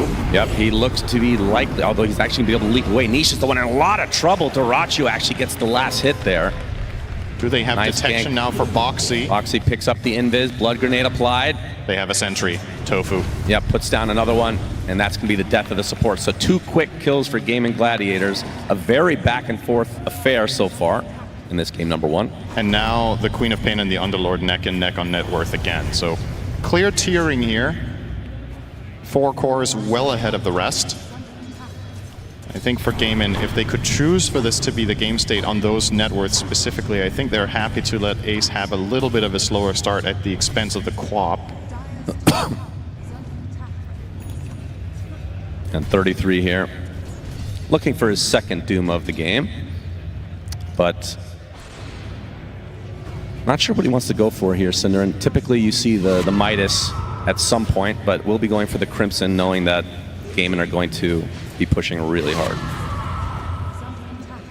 Yeah, I wonder what he's doing next. Is this a dagger game? Maybe not. You have some somewhat reliable setups with the Brambles, with the Overgrowth potentially coming in from Insania from the tree line. However, I think it's going to be so important for Liquid to doom the Clinks in particular that he might have to get it, since that is going to be the deciding factor in the fights. We have the Dragon Tail opening. Nice gank as Mickey is killed immediately. Yeah, Ace didn't even need to show up for that. They have so much damage just between their Mirana and DK, and that was without even having Solar Flare. Yeah, Duracho has the Desolator, so these buildings will melt. Tier 1 bot will be forted, but will only delay the inevitable, as this will go the Gaimin way. Question is, will that be reciprocated in the top lane? Yeah, definitely. If you're the side of Liquid, you want to try to equalize the towers, open up somewhere else so that you don't fall too far behind in this first 20 minutes. The very classic Gaimin style is coming into effect.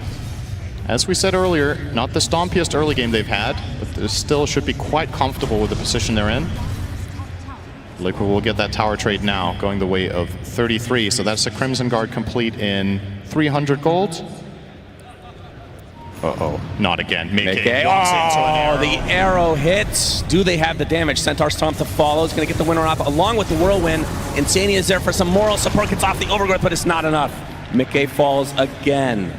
Yeah, Celery Big attacking kill there for 135 damage on Chen. I wonder why that is. Maybe Mirana pressed her ult, and then even though she was Overgrowth, doesn't matter. Celery will just finish the kill with a nasty right click from Chen of all heroes. And yep, that is another big kill onto the Wind Ranger. This is a hero that is able to open up the fights against Gaimin later down the line. We talked about those 2 damage items really getting there, but these 2 deaths back-to-back slows down Gleipnir significantly. Yep, Quinn going through the gate. He's going to meet 33. Dyrachyo is hounding him all the way. Already at half HP, trying to run away, but the question is, will he? Nice blink from Quinn. Has the stun up in a few seconds is Dyrachyo. Okay, the Crimson Guard's going to buy him a little bit of time. It's going to be close, though. A couple more right clicks will suffice. Still has a lot of move speed. Another Phase Boots activation as meanwhile Ace and Tofu die in the bot lane. And 33 finding a lot of distance here, attempting the TP. Looks like he's out of there. Wow, really tanky. That is such a crucial escape. Not only does he not die, but the amount of time that Gaimin just wastes on 2 of their cores creates tons of space down bottom to win that fight for Liquid, with Nisha and Mickey getting a kill each. And that will bring Mickey back in a comfortable position now in second on that net worth. And Liquid gets both wisdoms at the 14 minute. We've seen this time and time again, either the 7 or the 14, having huge impact. So Liquid definitely not falling behind like we've seen so many times against this Gaimin Gladiators lineup. Okay, let's do a thought experiment. Okay. Somehow this game goes late. Who has the better lineup? I would say absolutely Radiant for me. Radiant? Yeah, I think so. I think the support... Oh, hang on, Insania. Yeah, let's do a thought experiment. Where will he respawn in 30 seconds? It's a very philosophical question. Yeah, that is. Dragon Tail from Quinn. No follow-up, though. And the Dagon just to get some nice HP back for Nisha. He's level 11 now. So the reason I think the Radiant lineup is so strong later in the game is that this Wind Ranger carry, we've seen many games where it just absolutely obliterates late game, and you're playing it together with 2 insane AoE support controllers, which is exactly what she wants to work with late in the game. You've got Overgrowth, you've got Terrorize. On top of that, Doom is one of the ultimate late gamers. So even if Gaimin Gladiators get really farmed on multiple heroes, they might still just get doomed on 2 cores. Oh my god, he put him back into the pit, but I don't think there's going to be much follow-up here. Whirlwind to deal with some of these creeps. Mickey's fine. Very close to a kill, though for Gaimin. That would have been really crippling for the Windrunner. Top 2 net worth despite having these 2 deaths for Mickey. Yep. As Quinn's going to be found by Nisha and Insania, slowed to a crawl. Dark Crypt is coming. 33's there as well. Gets off the Doom onto the Dragon. I know regen for you. Sonic Wave to follow. Looks like Quinn is likely going to fall no matter what. Now Ace trying to tank up as much as possible. A nice pit. He's going to get Curse Crown, though. Onto the high ground. He should survive. Either way, Gaimin lose Celery on top of the original. Dyrachyo Dyrachyo in the middle of nowhere, as usual. Will be dusted, using the Dark Pact to try to get away, but it's not going to be. 3 dead for Gaimin. And Liquid coming out on top big time. Yeah, this is the most important part of the game for the side of Liquid, and they're delivering. Just winning these fights handily. This isn't... Honestly, these fights aren't even really that close. The moment the Doom comes out on the Dragon Knight, Quinn can't stand his ground. He's not getting healed by the Chen, and they just step by step poke them down with all of their spells. It feels like Gaimin Gladiators need to get some sort of pipe up and running to block a lot of this damage from the Wind Ranger, from the Doom, and from the Willow. Yeah, this was just a really awkward fight for Gaimin. And the Sonic Waves so far from Nisha have been on point. So for Gaimin Gladiators, Cinderin, if you're behind, I mean, have we seen them behind at this stage of the game? Not in this stage of the tournament. I think this is the first time it's fair to... Okay, Dragon Tail into Arrow. This should be a freebie. Yeah, it will be. At this stage of the tournament, we haven't seen them challenge this much in the first 20 minutes. So this is already a very good look for Team Liquid.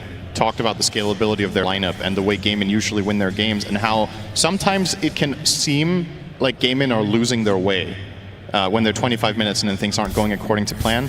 And I want to say that's not because they don't know what to do. It's because the way they tailor their lineups and the way they strategize is very much built around this stage of the game being a success, which it almost always is. Nisha.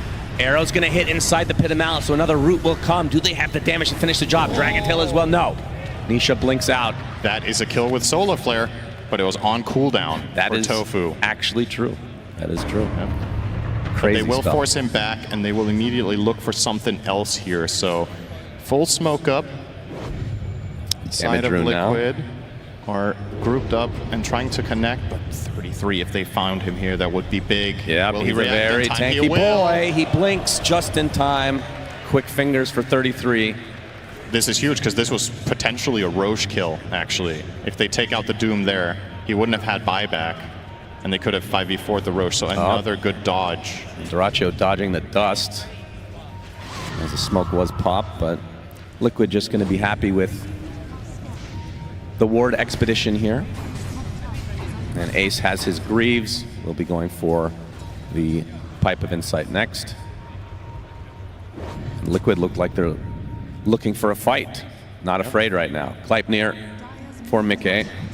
BKB looks to be next. I think whenever they have Doom ready, they're not necessarily favored in a fight, but if they get the fight on their terms, they're absolutely capable of killing off any hero of their choice and then building it around that. Tofu will get the leap off in time, so won't get shackled here against that Gleipnir. So another gank dodged, one from either side.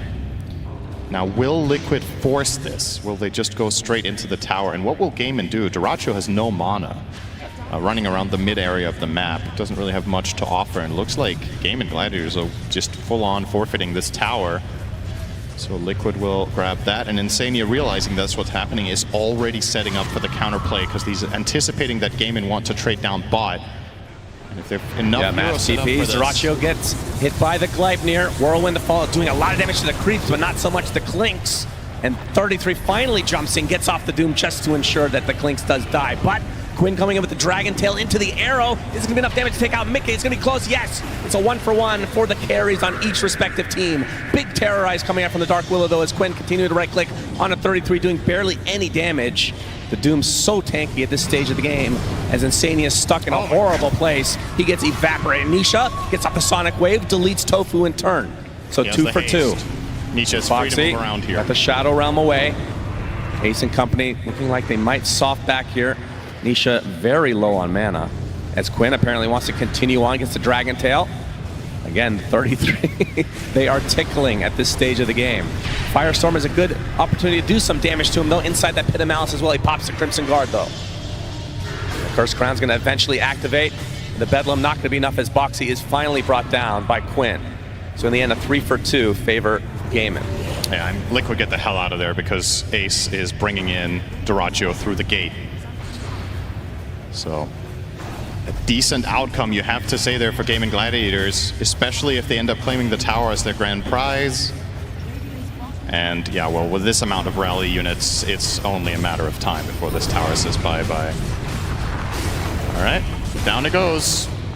Still, Roshan is up, has been up the whole game. Neither team has claimed it just yet, and it has to become a point of contention now with multiple towers now down, and with the position Gaimin Gladiators have on the map and the knowledge that Doom and Sonic Wave are down, I think this is just a total freebie. Liquid should be, even if they were in position to smoke for this right now, I think they would just make the call against it. The risk-reward just doesn't seem good enough.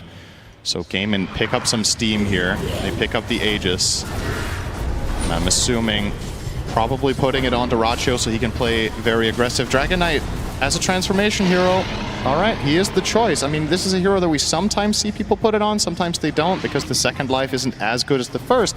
However, the way Liquid have approached the fight so far in the game, they've really focused on dooming Quinn when they can. So true. This dissuades 33 from going for that play. So what you're saying is Dyrachyo's screwed?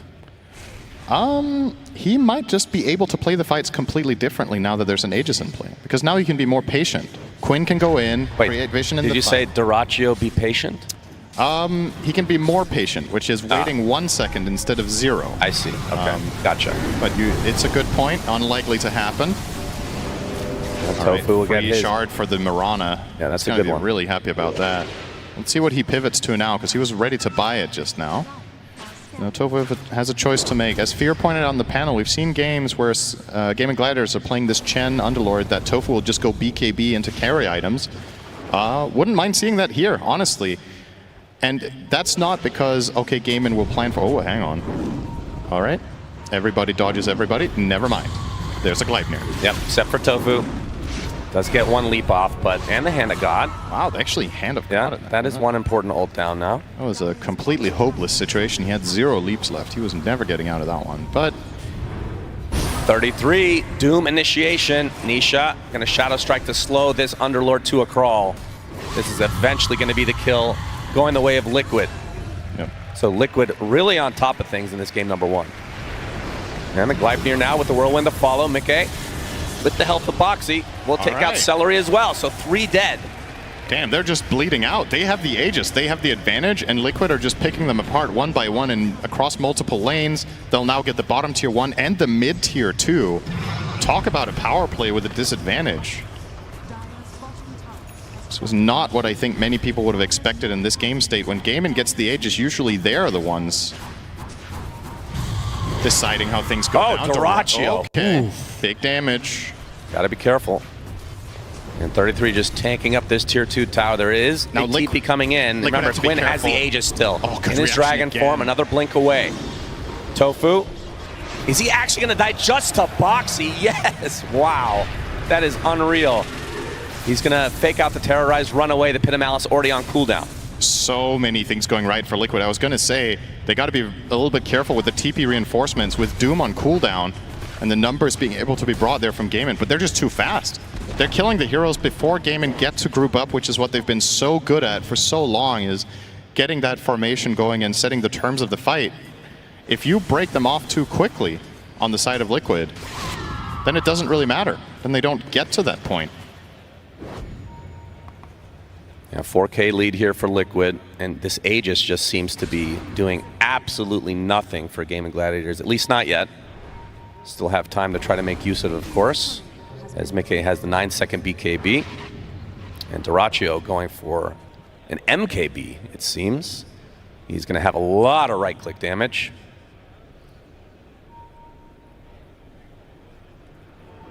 Let's see what Gaimin want to do now. Still a minute and a half on that Aegis. Do they have any smokes? They do. So they have a smoke available on... Okay, they have 2 smokes, actually. They're going to pop one now and try to find a moment of opportunity. I think the ideal fight for them is catching a core around the mid area and then turn that into a tier 2. High ground seems a little bit like a pipe dream right now, but I say that and it's Gaimin Gladiators, so probably not. But yeah, we are approaching the part of the game where they usually win. So still very even though, according to Dota Plus. Dust not going to connect. And Gaimin trying to make use of this Aegis as they're grouping up. And Liquid, I would assume, will try to just delay until around the expiration date of said Aegis. Nisha getting pretty close to the Aghanim Scepter, just 800 away. Yeah, so smoke move unsuccessful. They do place down a very nice aggressive ward in that bottom half of the map. They actually, as a matter of fact, have 2 down there. So if Liquid were to go down there and farm, get a good punish, they'll try 33. Dragon Tail, arrows coming for him as well. Do they have the damage to actually rip through him? The big Terrorize, though, to try to counteract this. Mickey with the BKB and the Whirlwind as well. The Doom applied to the Underlord, trying to run away. Mickey's the one getting deleted, though, has to be really careful. Will eventually back away, just barely living, as Nisha gets off a Sonic Wave onto 2. Already deleted Ace to start this fight out. Overgoat's gonna hold him in place for Nisha, try and reset. Dyrachyo kind of stuck in no man's land. Will use his ability to be able to blink away, but not far enough, it seems. Trying to take out Mickey at the very edge of this fight. He finally gets taken out by Quinn, but it's gonna cost Dyrachyo his life. It's a 2 for 2. That's 2 cores for Gaimin Gladiators down. Yeah, Gaimin will try to pursue though. Yep, Arrow. Quinn continuing on. The arrow is going to hit thanks to the Dragon Tail as well. Boxy coming in with the Bedlam, trying to take up as much damage as he can. Nisha getting off the Shivas is Celery attempting to run away. They're going to lose Boxy though on the Liquid side. Nisha very low on mana, but he's going to continue to pursue as Celery falls. They are using so many resources. And these fights are so close. Insanely close. Oh! No! The Aghanim Scepter puts the end to Tofu. Wait, was that Quinn actually killing him? Did I see that right? Did that one come from the Dragon Knight, or was it from Mirana herself? I'll have to see it again. I think Quinn actually killed him. He did not realize that the Shadow Strike on himself was expiring with that Axe. Ultimate toxicity from Quinn. Yeah. He wants a better solar flare is what he's trying to say. you get an upgraded version. I'm not sure if that one was from the DK, but it did look like it. It can be a bit difficult to tell sometimes, but nice little extra kill for Nisha. We'll watch it again here. I mean, what an insanely long fight this was. Yeah, really good terrorize as well from Boxy. Basically resetting things completely. And I don't know how Mickey lived so long in this engagement. So the way Mickey is playing this fight is kind of interesting. He walks in with BKB and Whirlwind, and he's waiting to wind run until he's on 20%. He had it ready the whole time. So he's tanking up whatever damage he can, knowing that when he wind runs, he's more or less invincible against the Dire lineup. So he's kind of baiting them to spend as many resources as possible that amount to nothing. This is going to become dangerous when Klinks gets some True Strike, though. And we're not far off that MKB, which could completely change the course of this game when Dyrachyo gets it. This fight was still, it was this long, apparently. Oh, look what Mickey has. So there's the Shadow Strike with the Agnum Scepter. Let's see. As Celery falls here. And eventually, okay, so Tofu's the one that's Shadow Struck right now. Quinn, I don't think he is. Or is he? Oh, yeah, you're right. He is.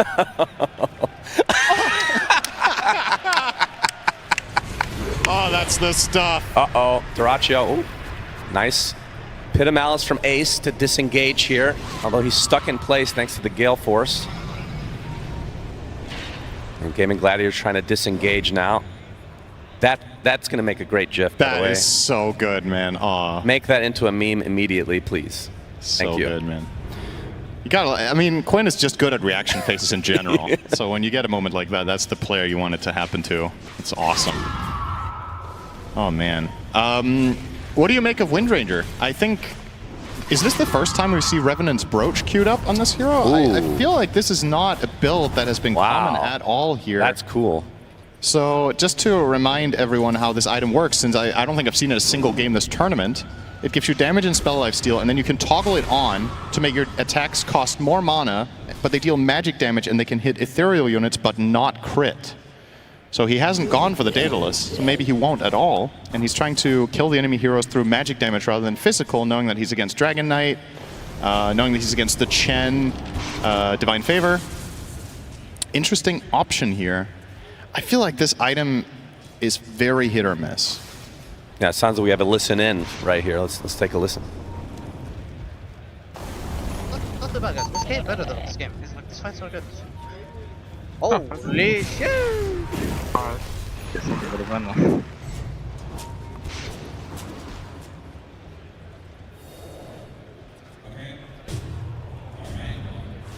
There we go. I have no idea what he just said, but that would probably make a good voice line. Which is always worth a listen in, of course. Yeah, that's how you too, as a Twitch chatter, can be top 3 at TI. Oh yeah. This is how comms are during high-stakes games playing for 7 digits. You know, it's interesting, isn't it? They're just humans like the rest of us, except in Dota, they're kind of godlike. But you know. They can be subhuman at times as well, of course, as can we all. Yep. 7K lead here for Liquid. Roche is spawning in less than 10 seconds, and we're going to have a good old-fashioned Roche off. And who fights better in this area, would you say? Is Arrow will find Roche. He's not going to be too happy about that.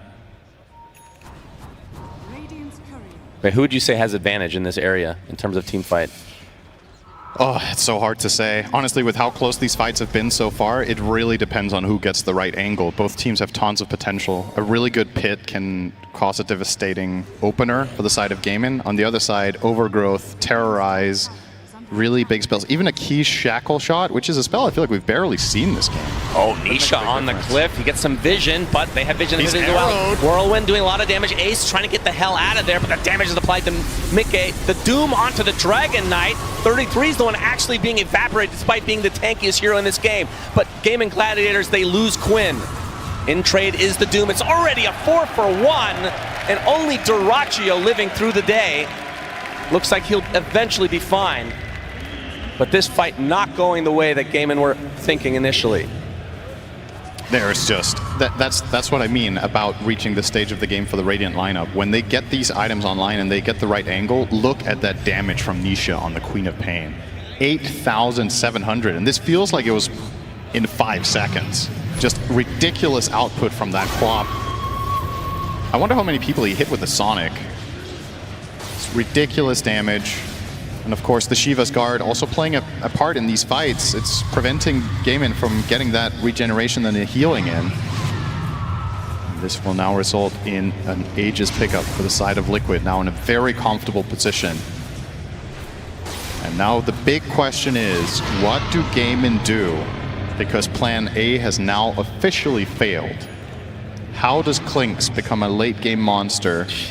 Look at this. The Solar Flare is always going to be an X factor in the late game if Mirana gets there, but Tofu is, we haven't really talked about that so much, he's really poor this game. He was bottom net worth just a moment ago on that Mirana. So the BKB isn't even close to finished, and we're 34 minutes in. He has no items. Yeah, that's not something we've seen very much at this tournament. 6 deaths to his name, only 41 CS minute 34, has very much been given everything to his teammates, but might come back to bite him that he's been this selfless. When you get to this game state, you wish that you had that additional damage dealer when Dragon Knight is seemingly getting doomed literally every fight. And Quinn doesn't seem to want to itemize against the Doom either. We're not seeing any Lincolns pick up, we're not seeing the team trying to cover for him much in any way. I suppose his Pike is somewhat of a pseudo solution some of the time, but not quite cutting it. Well, we're not too far away from the Revenant's Brooch, which, like you said, might be the first purchase the entire tournament. I feel like this item has not been a thing for quite a while since they changed the fact that you can't crit with it, right? That was the old Rebuke strat or PA strat. Yeah. It was a lot of fun for a couple weeks that it was relevant. Yeah, for the people that used it, everybody else hated it. That's Dota in a nutshell, though. Tormentor will go the way of Salary, so he now gets the whole Persuasion upgrade. So now can take an Ancient Creep based on level of Hand of God, so he can take 2 Ancients. I think you definitely want to get an Ancient Granite Golem here. It really feels like a matter of getting enough health on your team. Yeah. The armor from the Black Dragon, maybe not as important. Given that the Doracho, or excuse me, Mickey is completing the Brooch. Wonder if they think he is, though. They've only seen the Sacred Relic, so they might not even think he's going this path. Yeah, true. Could just as well have been a Nullifier buildup, or Radiance if this was 10,000 MMR lower than it is, or maybe 12,000 lower. Yeah, got to get used to that. Now high MMR is actually 15k from what I've been told. Wow. So just keeps going. So there it is, Revenant's Brooch. We'll see how effective it is. Needs to remember to toggle it. This is one of those things where, you know, you haven't really used this item very much, probably, as a player in the last bit of time. Gotta keep that. It's like an extra mental note you need to keep in check, and these fights are very fast and very chaotic. Nisha pushing out the wave. He has Aegis, so risk reward here.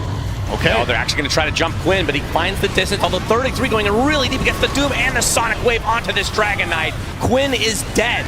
Does not have the buyback whatsoever, as Mickey taking a decent brunt of the damage, but Ace, he's taken out in his own base as Mickey! well. Oh, the last Mickey tower eventually shot! falls. 80 seconds of no winner. That's actually so big. If he doesn't die there, they could probably continue this push. I don't know if they can now. Yeah. Maybe they still can. I mean, Nisha has 2 lives, and he is the strongest hero in the game, arguably. Yeah, a minute and a half on this Aegis. But no DK, no Underlord. Pretty huge for your defense here if you're gaming. As Nisha's going to jump in. Look at the damage onto the Chen, but the arrow is going to connect. Again, there's 2 lives on this Quap. Terrorize comes out as Nisha wants to finish the job. Godlike for him. Deletes Celery. The buildings, though, not going down quite as fast, Cinderin. Yeah, their lineup is not good at pushing, just flat out. Even if Mickey, I mean, if Mickey's alive, they're obviously much better, but doesn't have focus fire, of course. So they get the tier 3, and will reposition. Another minute on this Aegis. This might be all they get, but it's, I say that. It's still big. It's a lot. They got a lot out of that. This does open the avenue for Gaming Gladiators of potentially focusing Nisha in the next fight, but he has just shown such incredible resilience in the fights. He's a really tough kill. He's got 3,400 health, about 50 armor when he gets... He has 50 armor on Quap when he gets living armor. I had to do a double take on that. I can't believe I'm saying that out loud, that Quap has that much armor. That's so what you're saying is Klinks needs a Revenant's Brooch as well. I think the Daedalus is probably the right choice that he's going for. Yeah, this is just not what you're used to seeing in the past from Queen of Pain, right? He's just so stupidly tanky when he gets that living armor put on him. He will swap out his craggy coat for Ascetic's cap, so he's losing some armor now, but still, he is ridiculously tanky, and you better 100 to 0 him, because you know if you don't, he's going to heal up with that spell lifesteal from the Dagon, from the Ags, from the Sonic Wave. It's a ton of healing, which effectively turns your damage to dust, so gotta make sure. And that's a problem here, right? Do Gaimin actually even have that amount of damage to begin with? Right. Oh boy. Nisha finds Shivas. Quinn. Power shot gives a little bit of vision. 33 and company will find Quinn in the trees. Sonic Wave expended just to make sure that he dies. It's a 25-second cooldown. He can use this for anything he wants on Nisha. So Quinn does have buyback, but we'll have to sit things out for 70 seconds if he doesn't want to use it. And of course, the Aegis, like you said, is already expired, so from Liquid's perspective, Cinderin, wait for the next Roche or some other plan?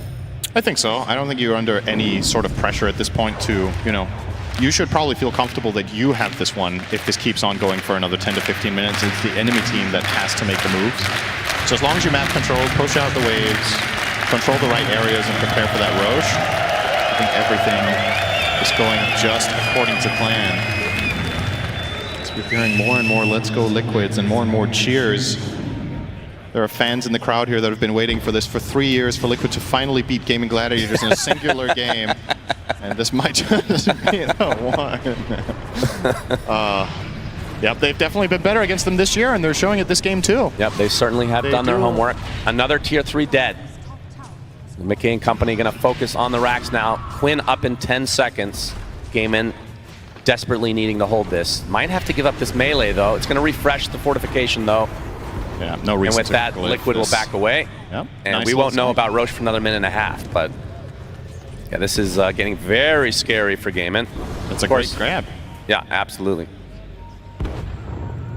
Time to, as you said, we will know in a minute and 15. The teams obviously will not. So the potential respawn is over the course of the next 4 minutes. And as long as you cover the map well and keep pushing out, it feels like Gaimin are approaching the type of late game where it's like, all right, now they are the ones who have to go for what every team faces against them. It seemingly is that last Hail Mary fight when you're starting to be in a really crippling position.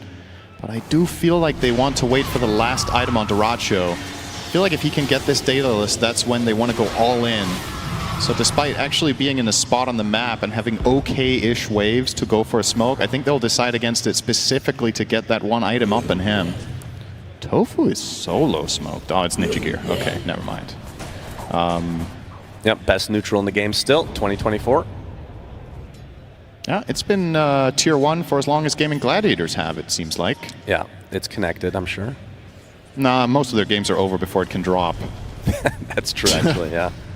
Not this one. Trickster Cloak picked up by Celery, so a little more defensive line for him. The Ancient Guardian on Dyrachyo could become important because, oh, hang on, he gets dusted. Can they reach? 33 trying to go for him. Oh, the BKB comes out from Dyrachyo. Pit of Malice to prevent any further pursuit. Well, although Nisha wants to continue, Sonic Wave applied to only 2. And Quinn will pop the Dragon Form. Nisha going in really deep. He's going to get Dragon Tail. He's going to get 100 to 0. He's dead. Does have his buyback, though. You can see the Clinks finally goes down, though. Dyrachyo just melts. Buyback comes out immediately from Nisha. Mickey with the big whirlwind doing so much damage. Tofu will TP out, though, as 33 eventually will drop to Quinn. Surely blinks away to ensure the kill. So it's a 3 for 2, I believe, with a buyback coming out from Nisha. Nisha knows that if he were to get killed there, they have to drop absolutely everything on him, and he can buyback TP, so he will rejoin that fight. But honestly, I still think that was okay-ish for Gaming Gladiators. Yeah, they lose 2 cores of their own, but they find a big kill. Dyrachyo now has enough gold for his item. I don't think this is going to turn into a potential Rax push. Maybe if you have to buyback the Underlord, then I guess it looks even better for Liquid. But they're not going to buyback their own Doom, I think. Yep, Quinn, Gale Force being really annoying.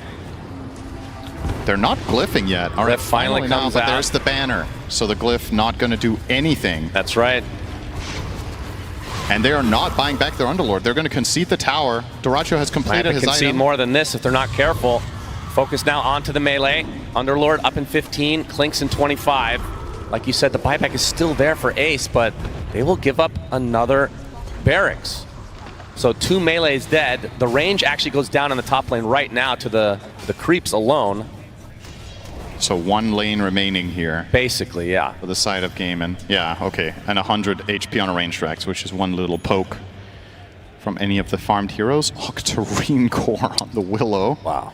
All right. Well, Boxy has got some stuff going this game. Yeah. And Nisha hits level 25. So let's see what talent he takes here. He could take 250 Sonic Wave damage, or he could take the -2 second Blink cooldown. Both are incredible talents when you have the Octarine build. As we've established already, the Sonic Wave has a cooldown of 26 seconds, so adding a 250 pure damage to that feels real good. God, Whirlwind is insane in these late game scenarios. Mickey did so much damage here. And now he has the 25 talent on him as well, which is Whirlwind kills extend duration by 2 seconds. Oh so boy, yeah. That's even longer. Nisha will take the Sonic Wave damage over the Blink cooldown. Would have put his Blink on a 2.5 second CD, but wants the damage. Yep, Gaimin want to try to contest this. We can see that Roche, a little bit damaged, will go back into the pit, so we have the good old-fashioned Roche shot for Roche number 3. We have a refresher now on 33. This could have huge implications on this game. Yep. On this fight specifically. Easily has the mana to use it with the Octarine that he bought earlier. Liquid keeping their composure here. This is the vision is everything here. He looks at Quinn, they look at each other. Quinn gets the stun off first, pops the BKB. Sonic Wave onto 2 though. The Doom onto Quinn. He tries to get the high ground. Whirlwind with the Overgrowth combination, just shredding these heroes on Gaming Gladiator's side. Quinn is going to be next because he was doomed at the beginning of the fight. They're going to buy back in mass. But 33, he might be the first to fall for Liquid. He's on the other side of the trees. Tofu eventually, no! He actually lives on Doom some way, somehow. And only 1 member of Gaimin alive, and it's the Underlord. And this is a Roche for Liquid. That was completely clean. They offer up the Doom, and as Dragon Knight tries to blink Dragon Tail him, he doesn't manage to chain it before they get the BKB off, and 33 gets the Doom off on DK. He's screwed in that fight. And he gets all right, Roche really wants to go home, but he will die here. And the Refresher Shard will drop. And the question is, can they just end here, Cinder? Clinks is dead for 60, Quinn for 50. Yeah, there is no way. This isn't minimum megas. I mean, what are you going to defend with? Underlord is auras only. He has no damage, no utility to try to delay the push. Except, I mean, he's going to Crimson Guard the barracks, right? But they don't have Glyph. Yeah, Raindrak's taken out by 33, and now Mickey and company focusing on the mid lane. And this will be uncontested, of course. Mirana's up in 5 seconds. They even have the banner here, so this wave. Oh, yeah. That's a pretty nice placement. Now the tier 4s are next for Liquid, trying to take this game number 1 here in the upper bracket finals. Quinn up in 15 seconds. Clinks in 15. They're going to lose at least 1 tier 4, maybe both, with the Ancient being fully exposed. We might see a big team fight here. 33 jumps in. You can see the Whirlwind. Mickey is just shredding everybody. The Doom applied to Ace as well. He's dead. No buyback. Celery's next. And now, again, it's going to be 3 versus 5. Just 2 different heroes dead this time around for Gaming Gladiators. Quinn jumping in with 1 last-ditch effort will pop the BKB. Duracho doing a lot of damage to Nisha, but he's just going to shrug it off because he has that second life in the Aegis. Oh, big damage here. Burning Rock's doing quite a bit. Aegis still intact. 33, not able to get the top of the Overgrowth onto 2. Do they have the damage to finish these heroes off? Looks like the Mirana is dead. GG is called. Liquid take game number 1. Yeah, which is exactly what we wanted to see, a close game, Cinder. I think we saw that this time around. Yeah, I mean, if